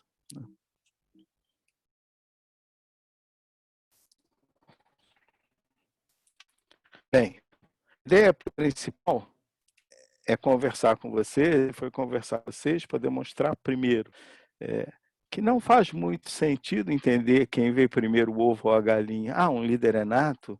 Eu costumo dizer que as pessoas têm algumas aptidões natas.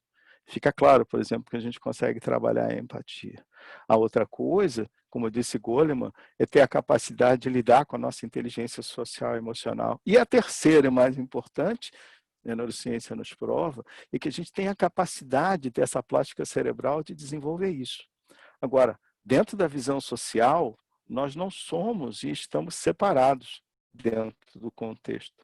A gente precisa entender, né, e que fique claro, que o principal diferencial é ter uma compreensão de todo o entorno, ter uma compreensão de desenvolvimento, ter uma compreensão de que nenhum modelo que não seja baseado em respeito, no desenvolvimento da própria equipe e que gere a admiração de todos por todos, vai ser um modelo potente na sua plenitude. Infelizmente, nem sempre nos nossos ambientes organizacionais a gente consegue gerar essa contextualização. Somado a isso, a gente tem a cultura empresarial, o ambiente que naquele entorno, dentro daquele entorno, que de alguma forma nos veda para algumas atitudes. Mas eu sempre costumo dizer o seguinte, se não está bom, eu trabalhei em 8 empregos. Assim, se não está bom, eu saio. Porque, se eu não estou conseguindo executar dessa maneira, assim, vou ficar me aviltando por causa disso, ou eu vou buscar novamente um ambiente onde as pessoas junto comigo consigam construir algo melhor. Porque eu me torno um ser humano melhor. Não posso fazer isso do dia para a noite, não. Então, deixa eu me planejar para isso acontecer. Né? Porque, de alguma maneira, algum fator é limitante e não está acontecendo. Eu acho que se a gente tem uma sociedade que é construída para evoluir dentro desse processo, por pior que sejam as limitações dos sistemas à nossa volta, a gente não pode abrir mão de, como ser humano, entender que tem essa potência. Né? No mínimo, né? Não seria assim, a forma mais adequada. Então, eu acredito piamente nisso.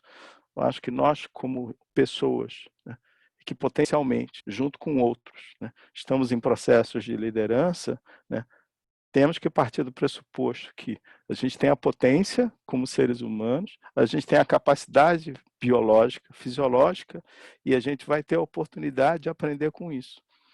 Se de alguma maneira não conseguirmos lidar com autocontrole, vamos aprender. Não importa que a gente demore décadas para aprender, né? Mas isso é que nos vai tornar melhores seres humanos, né? Porque normalmente o que acontece é quando a gente para e pensa naquelas pessoas que lidaram com a gente, que a gente curtiu, provavelmente o que a gente separa daquelas pessoas são as coisas boas daquelas pessoas. Né? E para terminar, eu sempre deixo uma reflexão, né? Alguns dizem assim, mesmo num ambiente como esse, você é um otimista? Primeiro é o mesmo preço, né? Sim, então, por que não ser um otimista crítico, né? Por que não entender que esse otimismo vale a pena, né? Se a gente olhar isso aqui, né? Tá meio cheio e meio vazio, né? Por que você não olha o meio vazio? Porque não tem nada. É melhor olhar o meio cheio. Por quê? Porque tem alguma coisa, e é em cima de alguma coisa que a gente vai se apegar para construir algo melhor. E eu não vejo outra maneira boa de dizer que a gente está aqui, né? Deve ser por algum significado maior. Então, a discussão maior da liderança sempre vai ser essa, né? Pessoas que a gente confia, pessoas que nos respeitam, pessoas que de alguma maneira querem construir algo junto, com certeza serão melhores líderes. O resultado final, a incerteza às vezes não deixa a gente antever, mas a gente confia um pouco mais nesse desconhecido e gera um pouco mais de força, né? Às vezes tirando de onde a gente não tem, para entender que pode dar certo. Então, agradeço muito o papo, a prosa, o tempo. Eu fico à disposição de vocês. Tem aqui os meus contatos também, né? Essas frases que meus amigos acabam, né, junto comigo, sempre me vendo falar, né? Eu botei essa nova, que daqui a pouco estaremos todos juntos, mas eu gosto muito de uma, né? Assim, sem asas a gente não voa, né? E de um grande amigo com quem, né, já convivo há mais de 30 anos, né? Eu ajustei a frase, e essa frase é dele, né? O possível sempre será temporário. É verdade. O tempo pode ser longo, mas assim, o ser humano até hoje nunca lidou com nada que não conseguisse transformar em possível.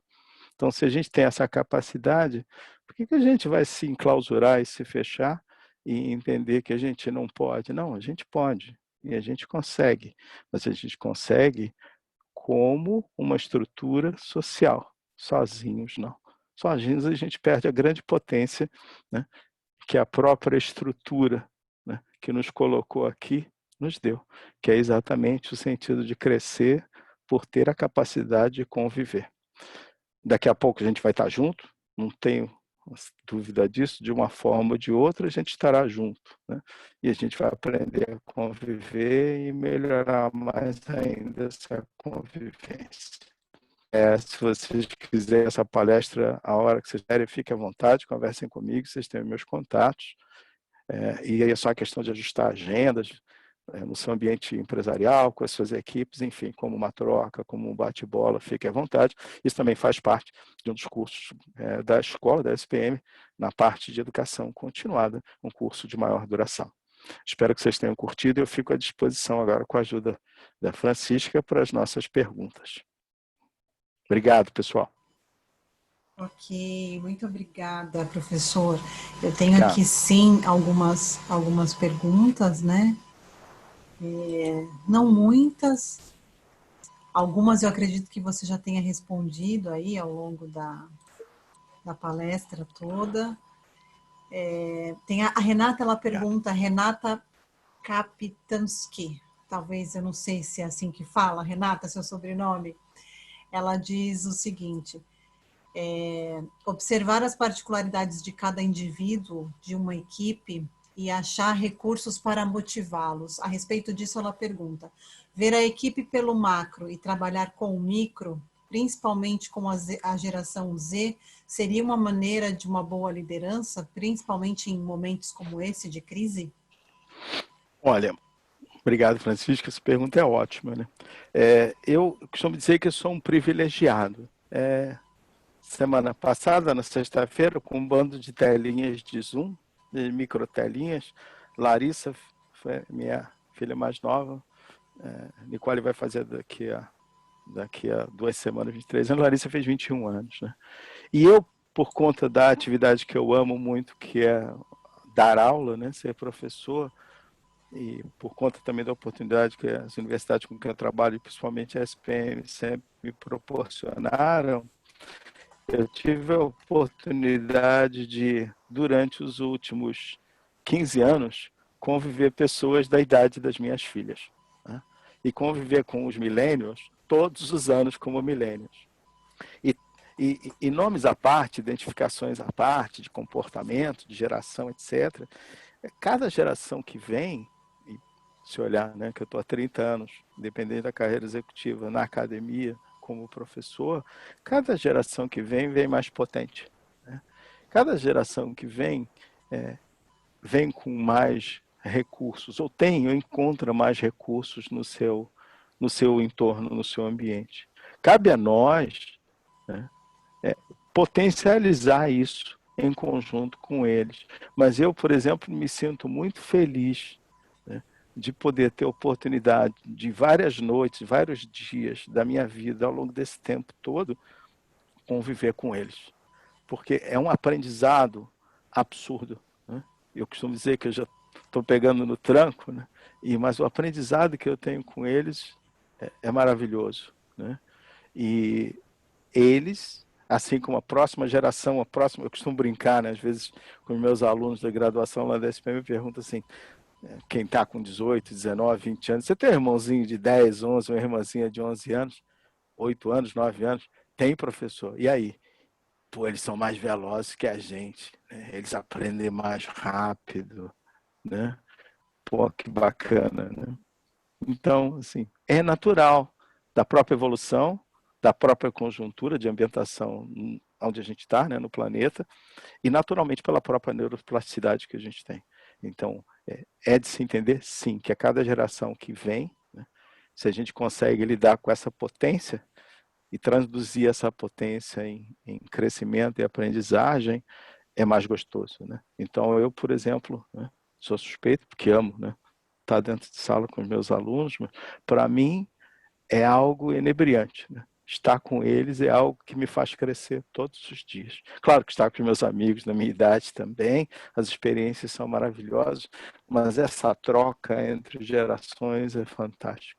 Sou suspeito, porque eu sempre serei um defensor que dentro das organizações a gente cria a partir das diferenças. Porque é muito ruim, né? É difícil trabalhar em equipe. Quem disse que é fácil? Quem disse que é melhor? Não é isso, mas é o mais instigante. E criar a partir das diferenças é muito importante. Faz com que nós todos cresçamos mais. A gente tem que entender que, por pior que seja um momento difícil, né, a empatia tem seu espaço. E estar com pessoas o tempo todo que possam te ajudar, é melhor ainda. As empresas só têm a ganhar com isso. É que algumas ainda não aprenderam na sua cultura. Outras, né, amém, porque não existem empresas são só CNPJs, são seres humanos dirigindo empresas. Se a gente entender que hoje a gente vive, né, uma era de seres humanos, né, eu não gosto mais nem de usar a palavra fator humano, e isso é a grande diferença. As empresas vencedoras de um século como esse não podem ser empresas que não entendem as pessoas como seu grande diferencial. E essas, efetivamente, são as empresas que a gente vai exemplificar e vai querer que cresçam para sempre, né, em conjunto. Né? Porque essas dignificam um conceito, né, do respeito e de entender que o ser humano é aquilo que vai fazer a derradeira diferença sempre. Legal, muito bom, professor. Acho que a gente ainda tem um tempinho aí, né? Tem várias perguntas aqui. Temos. Temos mais. Eu tenho uma pergunta aqui da Fabiane Aguiar. Ela disse que entrou com um pouquinho de atraso na live e ela fala sobre mecanismo de luta e fuga. Ela fala assim: o mecanismo de luta e fuga ele está relacionado ao sistema límbico e ele é ativado no momento de estresse. Então ela pergunta: pensando que a empatia digital é mais complexa que a empatia presencial, como lidar com os conflitos nas interações à distância com colegas, chefes e subordinados? Bem, há algumas coisas que são inexoráveis, que vieram para ficar, como trabalhar com equipes à distância. Eu já tive a oportunidade, o grande desafio, um pouco antes, mas já nessa área digital, há menos de 10 anos, de lidar com gestão de projetos com pessoas à distância. Independente de estarmos num ambiente onde emocionalmente somos mais impactados, como é um ambiente de uma quarentena como essa e da crise que vivemos. Só a distância já é um grande desafio, né? Por quê? Porque eu preciso dar tempo para entender as pessoas. Não quer dizer que quando a gente está perto, e aí eu posso devolver essa análise na pergunta, que é a seguinte: às vezes eu tenho lá 20 pessoas com quem eu convivo todos os dias, mas eu gasto só alguns minutos com algumas delas, e talvez outros eu não gasto quase tempo nenhum. O estar presente tem que ser usado na plenitude para ajudar nisso. E quando a gente não tem essa oportunidade, quando essa distância digital, né, nos atrapalha, e efetivamente é um empecilho em parte, a gente tem que buscar estar junto de qualquer maneira. Né? Então, se eu trabalho com uma equipe em conjunto, eu tenho que definir tempo para estar com ela. Culturalmente, para em alguma estrutura como nossas, né, no Brasil, a gente tem mais essa coisa do contato, da informalidade, da proximidade. E a gente gosta disso. A gente pratica isso. Então, se a gente está num ambiente com essa cultura, mesmo à distância, até porque as pessoas já se conhecem, né, de uma forma ou de outra. E mesmo que seja à distância, como nós aqui, eu conheço algumas, né, e agradeço muito alguns, né, colegas, amigos e alunos estarem aqui presentes nesse Pocket, muitos de vocês eu não tive o prazer de conhecer, mas só o fato de ter a oportunidade de estar convivendo com tantas pessoas diferentes, para mim é bom, né? Sabe, esse sentido de dizer, cara, com cada pessoa eu aprendo algo, então essa atitude de abertura, ela naturalmente gera uma troca mais saudável. E como líderes, a gente, assim, pensando no contexto de liderança, não tem jeito. Faz parte do nosso trabalho, do nosso papel, do meu papel, conhecer melhor as pessoas com quem eu trabalho. Claro que a proximidade ajuda muito, mas se no dia a dia a minha equipe está em São Paulo, está na Índia, e eu tenho um amigo que fala muito isso, né? O André é um grande amigo, um executivo, ele hoje está radicado em Chicago e ele trabalha muito na área de tecnologia com equipes de projeto. A maioria das equipes de projeto estão em outros países, né? E aí, André, o que você faz? Cara, eu converso muito com eles, porque, é da conversa que saem as ideias. Então, os processos, por mais que a gente tenha esses mecanismos, que muitas vezes no nosso sistema emocional, no sistema límbico, eventualmente até no nosso sistema reptiliano, nos atrapalhem, né, tem que ser entendidos como coisas que a gente precisa desenvolver também. Então, isso eu costumo sempre dizer assim, né, pensando cá comigo mesmo. Né? Eu tenho filhos, né? Estou envelhecendo e meus filhos estão, né, indo embora, minhas filhas. Para a vida, elas foram educadas para isso, né? E fico feliz de vê-las no dia a dia caminhando nos seus próprios, com seus próprios pés e buscando seus próprios desafios. Mas bate uma saudade aqui dentro quando elas não estão, né? Então, às vezes, quando eu vou ligar para a minha mãe, eu digo assim: a minha mãe não fala comigo há uma semana. Eu não posso chegar para a minha mãe e querer que ela só fale 1 minuto comigo. Por quê? Porque ela quer falar mais. Ela precisa falar mais. E eu ouvir a minha mãe é uma coisa boa. Então, por que eu vou ligar para minha mãe quando eu só tiver 1 minuto? Eu tenho que gerar o tempo. Então, na visão empática da liderança, eu tenho que dar esse tempo. E quanto mais tempo, é engraçado isso como a gente curte, quanto mais tempo você começa a dar para aquilo, mais tempo você quer ter. Né? Então, eu costumo dizer, vou falar com a minha mãe, eu preciso de 10, 15, 20 minutos, porque ela vai conversar comigo e talvez um dia, quando minhas filhas estiverem bem longe, né, seja eu que preciso conversar com as minhas filhas 20 minutos. Então, esse sentido de evolução natural, de estrutura, é um sentido que o nosso próprio sistema entende. A gente só precisa dar espaço para ele, porque todos nós temos essa capacidade.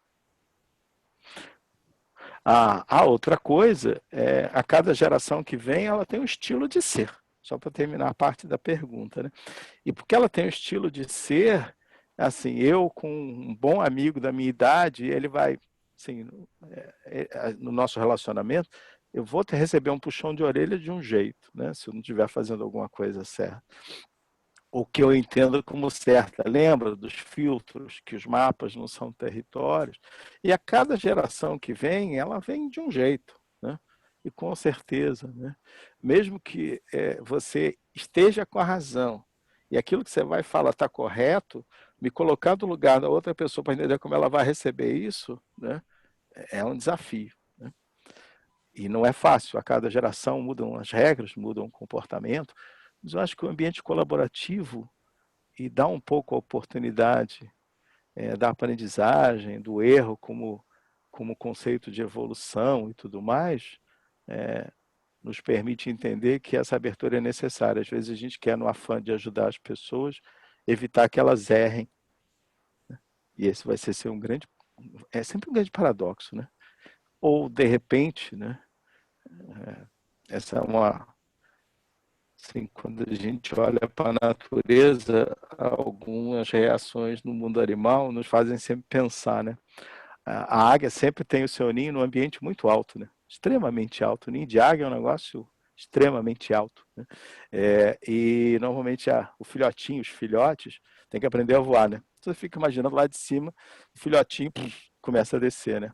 Então o que a águia faz? Que é um negócio assim lindo, né? Que a gente vê em alguns desses documentários, Geo, qualquer coisa, né? Geo National Geographic. ela desce junto com ele, né? E se sentir que efetivamente ele não consegue esse filhote voar o suficiente, ela o ampara e sobe de novo, até o momento que o solta. Esse é um aprendizado difícil, né? Andar junto e amparar, mas nunca inibir e impedir, né? E a outra coisa, né? Se a gente só estiver olhando para dentro da gente, a gente não vai fazer isso. É um aprendizado. Eu cheguei aos 61 anos e ainda não sei fazer isso direito. Mas, no mínimo, a consciência da nossa limitação já é um aprendizado para lidar melhor com as outras gerações. Muito bom, professor. O Márcio pergunta aqui, inteligência social mais empatia, em resumo, significa utilizar a comunicação não violenta nas relações, tanto sociais quanto laboriais? Acho que a comunicação tem que ser algo não violento, né? Obrigado, Márcio, pela pergunta. A comunicação ela deve ser algo não violento.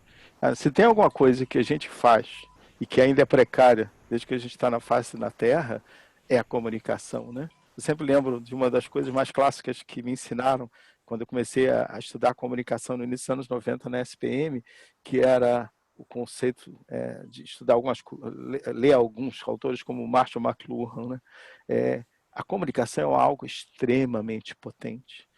E a comunicação é talvez a melhor ferramenta que a gente tem, apesar de ser limitada, né? Apesar da gente sair das cavernas só com os grunhidos e conseguir ter esses dialetos dessa forma, a comunicação é muito mais potente do que meio mensagem, né? Eu tenho que conseguir passar esse processo com toda a carga de emoção, com toda a carga de intensidade, mas me colocando no lugar do outro para entender. Senão eu estou falando sozinho. Não é sozinho, é um exagero, mas eu estou limitando a potência que é o nosso processo de comunicação enquanto ser humano. Então, o que dirá, né, praticar algo que atrapalha fundamentalmente, né? A comunicação ela não pode ser violenta de maneira nenhuma. A gente erra, né? A gente erra muito. Mas, assim, de novo, dentro do contexto da liderança, a gente tem que reconhecer a falha e pedir desculpas. Não tem jeito. Tentar não reincidir no erro e perceber que a gente, num certo momento, vacilou e não levou em consideração essa relação empática na hora de dirigir a fala no processo dessa comunicação. Sim, sem Quanto dúvida, menos a professor. gente reagir, né? Quanto menos a gente reagir, né? Quanto mais você está sintonizado, você está parando, está refletindo e está agindo, como exemplo lá do garotinho, né? Tentando refrasear aquele contexto, ressintonizar aquele contexto, gera uma forma diferente, não violenta de conversar, né? Então, é importante isso, é um aprendizado, é difícil. Às vezes a gente é pego de, como eu chamo que de calça curta, né? E a gente reage. E a reação, ela não é saber lidar com a inteligência emocional. É como se a gente absorvesse o impacto, entendesse como devolver uma resposta àquele impacto, mas no sentido sinérgico. Com certeza a gente erra muito. Mas esse é um dos grandes aprendizados da inteligência social. Professora, a gente tem muitas perguntas aqui. A Roseli pergunta assim, Roseli Batista de Souza, até que ponto o engajamento e os bons resultados que o colaborador entrega dependem da boa liderança? E o que a gente faz quando o liderado não tem interesse, não tem comprometimento? Ela pergunta assim, ele deve ser convidado a buscar um outro cantinho, um novo caminho? Bem, se a gente acompanha e a gente está junto com essas pessoas já há algum tempo, numa relação de troca mais autêntica, mais verdadeira, e tem praticado esse processo empático, a gente sabe o que está acontecendo, né? No processo de feedback, de conversa, nas devolutivas de uma boa comunicação, a pessoa entende que não está performando. Se é algo que efetivamente é melhor para aquela pessoa, sempre penso assim, né? Eu, durante 25 anos como gestor e diretor, eu convivi com equipes, né? Muito, muito. Tive bons e maus momentos, aprendi muito, apanhei muito, né? Teve muitos momentos onde eu precisei de muita mentoria para crescer e tentar trabalhar falhando menos, né? Dentro da visão da gestão. Mas dar a oportunidade às pessoas de expor o seu ponto de vista e depois buscar a melhor forma de compor aquilo.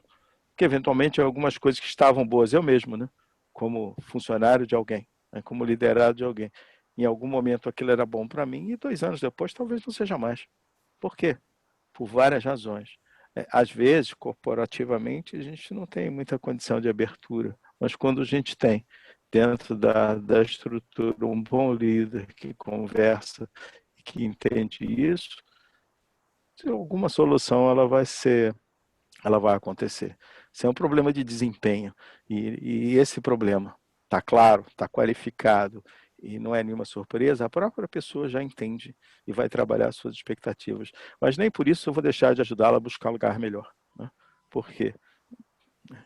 Porque é o que eu gostaria que fizessem se fosse comigo. Né? É muito desagradável você estar se dedicando, porque pode ter o lado dos maus performadores, mas que tenha consciência disso.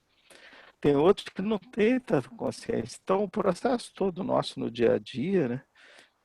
Tem um exercício muito legal que a gente faz, né? De sei que não sei, não sei que sei e não sei que não sei.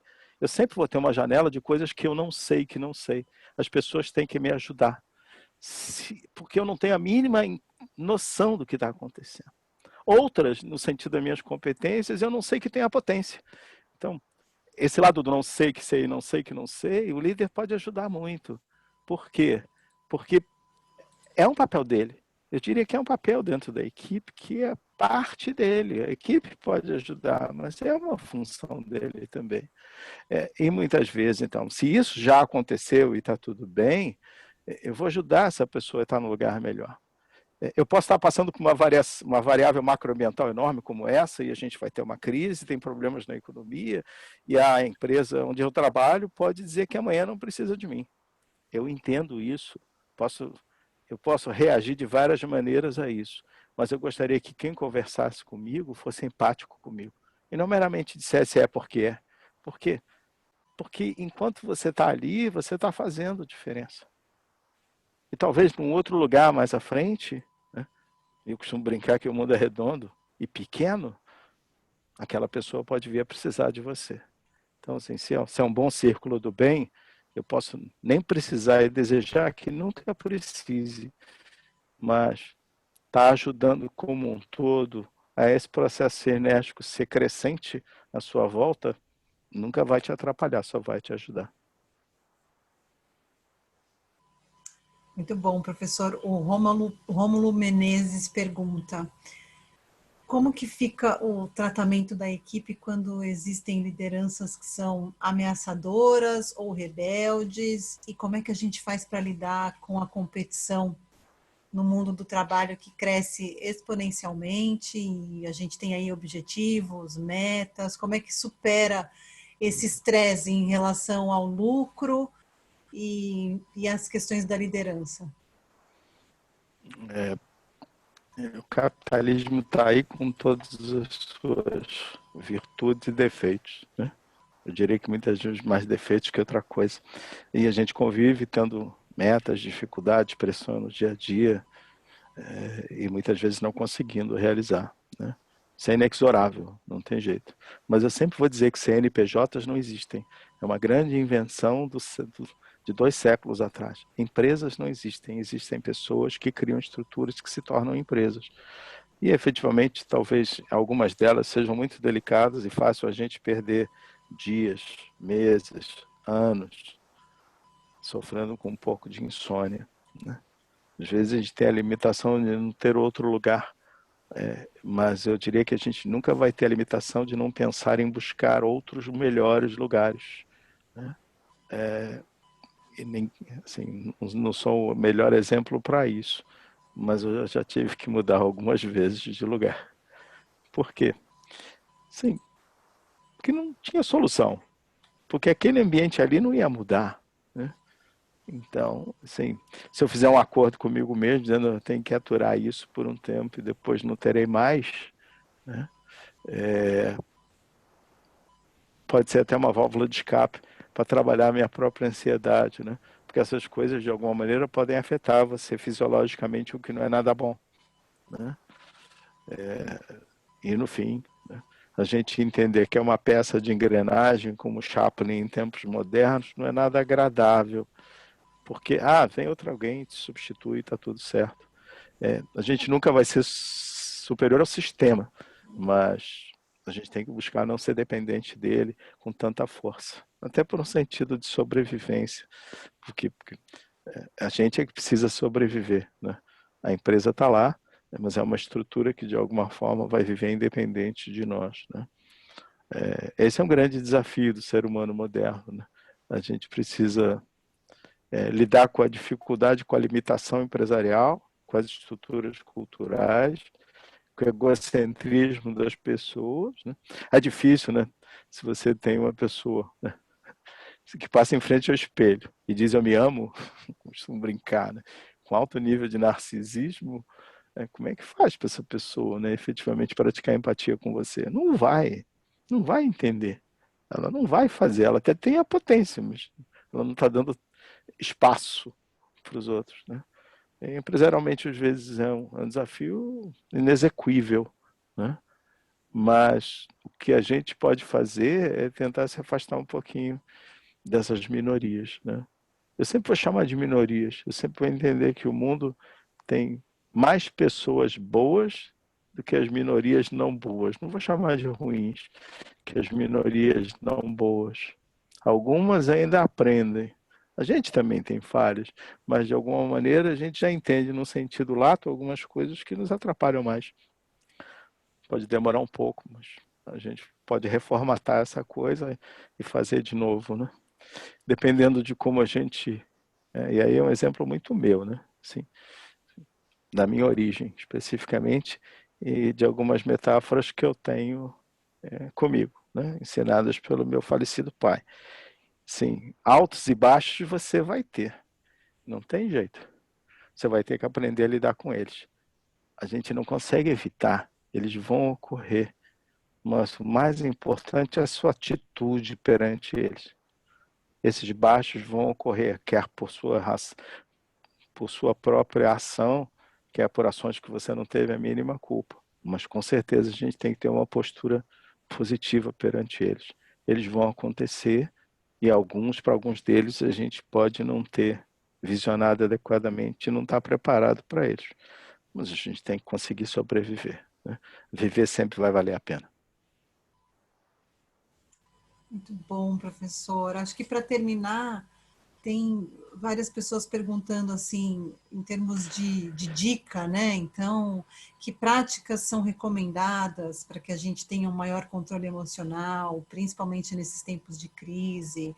Quais são as práticas que podem ser sugeridas para que um líder crie um ambiente de colaboração e não de competição? Então, tem muitas perguntas girando em torno dessa questão prática, né, do dia a dia, como é que eu posso fazer isso acontecer de fato ali no meu dia a dia. Acho que a gente pode encerrar, a gente tem muitas outras perguntas aqui, mas como a gente já tem ainda mais 5 minutinhos, né, talvez essa Legal. seja uma boa pergunta para encerrar. E aí tem um pessoal me perguntando, professor, que cursos que o senhor ministra na SPM, se a SPM tem cursos específicos para essa questão da liderança. Tem, sim. Então, se Tem, puder falar um pouquinho também sobre isso, é legal. claro, com prazer. E obrigado de todas as perguntas foram fantásticas, né? Acho que cada pergunta que a gente responde, a gente aprende um pouco, né? E essa pergunta também é ótima. Tem algumas coisas que a gente vê no dia a dia que são úteis, né? Com nomes novos ou nomes antigos. Primeiro é uma capacidade de reflexão, né? É você estar em contato com você mesmo. E aí cada um tem os seus mecanismos, né? Eu acho que você tem que buscar o teu contato, estar em contato com você. Se é um exercício de respiração, se é um exercício de isolamento. Eu falo com plantas, né?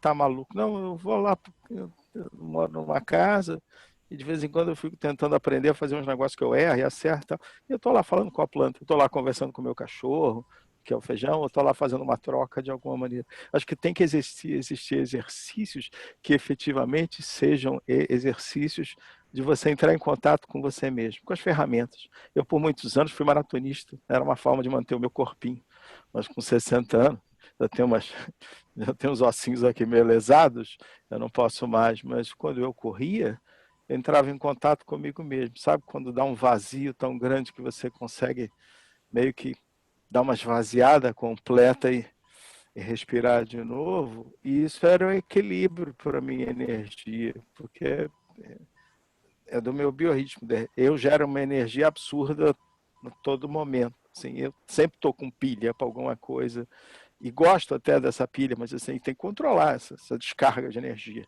Né? Até porque as pessoas à minha volta têm que sobreviver a mim, como eu costumo dizer. Então, primeiro essa coisa, né? Que hoje a gente tem um nome muito mais amplo para uma série de práticas, que é o Mindfulness, por exemplo, tem coisas super legais. Eu acho que a gente tem que dar atenção a isso fora de ambiente de quarentena, no dia a dia, no ambiente de quarentena, mais ainda, né? Mais ainda, né? A outra é o teu ritmo de vida, teu estilo de vida. Se você faz coisas que você gosta, costumo dizer que quem faz por gosto não cansa, né? Se você curte as coisas que você gosta, não tem problema que você deu 6 horas seguidas de aula. No fim, você está cansado mesmo. Você está meio que exaurido, mas você está feliz, porque aquilo te completa. A outra, acho que é a postura, né? Dentro dessas receitas, é a postura em relação à tua realidade, né? É, a gente, quando aprende a arte da corrida, de correr, né, a gente entende que o pé tem que levantar, a gente não pode arrastar, que tem que ter uma determinada cadência, que a tua coluna tem que estar ereta de alguma maneira, porque isso otimiza a tua prática de corrida. Então é um pouco de exercício e autocontrole para tudo. É inflar o peito, é dizer, vamos embora, e tem que ter uma postura para aquilo também, né? E a outra, extremamente mais importante, que parte da palestra a gente conversou muito, são os nossos skills sociais, né? Não importa como. Eu, por exemplo, sugo muito da relação com os meus alunos, com os meus amigos, com alguns professores maravilhosos que vão ser meus mentores aqui, em qualquer outra estratosfera para onde eu vá, essas pessoas me ajudam muito. Por quê? Porque elas me inspiram, né? Então, talvez uma das melhores práticas seja buscar inspiração o tempo todo, não importa de que forma. A SPM tem vários cursos nessa área, eu devo muito, né, aos processos de aprendizagem que tive a oportunidade de crescer como profissional dentro da escola. E um dos cursos é um curso de liderança mesmo, ele só tem um título um pouquinho diferente, que é um dos cursos que nós fazemos na parte de educação continuada que eu ministro, né? É um curso, claro, um pouco maior, na educação continuada, é um curso de 24 horas aula, são 3 dias, né, na versão presencial. E existe também agora vários que a gente ressignificou para a versão à distância. Live sempre, porque essa é uma característica da escola, todas as nossas aulas são live e ajustadas dentro da realidade. Mas existe sim, é só procurar lá na Educação Continuada SPM. Legal? Legal, professor. Eu vi que tem algumas pessoas aqui perguntando também sobre cursos que a ESPM oferece em relação à neurociência. A gente tem um master, por exemplo, em neurociência do consumidor. Quem tiver interesse, quiser dar uma olhadinha lá no nosso site. Acabei de ser aluno desse curso. E aí, olha só, professor, o professor já pode fazer uma certa propaganda, então. A gente tem um grande guru nessa área, é um mentor para mim, uma pessoa que eu respeito demais, que é o professor Billy Nascimento. Existem outros, professora Ana, Thaís, professora Vanessa, Cristina, sabe? A SPM tem um cast, tem um grupo assim, de professores maravilhosos. Eu sou suspeito, sou só um aprendiz e um aluno, né? Mas Existe também desses professores cursos de curta duração, porque às vezes, eu vou fazer um curso de curta duração, eu vou fazer um investimento mais à frente numa especialização, enfim. A escola hoje dispõe de uma área muito conectada com esse front e que ajuda a nós todos, né, como professores, que eu mesmo hoje trabalho nessa área como professor, e que a gente consegue desenvolver e trazer novos, excelentes profissionais para a escola. Então, Por exemplo, o Master, que a Francisca acabou de citar, um curso maravilhoso, é totalmente blended, você faz à distância, e é um curso coordenado pelo professor Billy Nascimento, fantástico. Um grande cara, um grande ser humano. Legal, muito bom, professor. Queria agradecer mais uma vez a sua disponibilidade de estar aqui com a gente, Eu que compartilhando seu agradeço. conhecimento. Obrigado a Foi todos pela ótimo. participação. O pessoal gostou muito, a gente recebeu aqui muitos elogios em relação à sua fala. Espero que tenha sido importante aí para todo mundo, que tenha agregado, né, no nosso dia a dia. Tem um monte de outras perguntas que ficaram pendentes, a gente deixa aí para uma próxima oportunidade, para a gente não exceder aqui no tempo. E agradecer a todo mundo que participou. Obrigada, gente. Estamos aqui à disposição. Espero que tenha sido uma experiência legal, significativa para todo mundo. Obrigado pela oportunidade. Os contatos eu deixo aí na tela. Quem precisar é só conversar comigo pelas redes sociais. Será um prazer. E obrigado pela oportunidade mais uma vez e pela troca, que é sempre maravilhosa. Muito bom. Obrigada, gente. Até a Obrigado, pessoal. próxima. Se Tchau, cuidem, muito fiquem em obrigado. casa. Até a próxima. Tchau.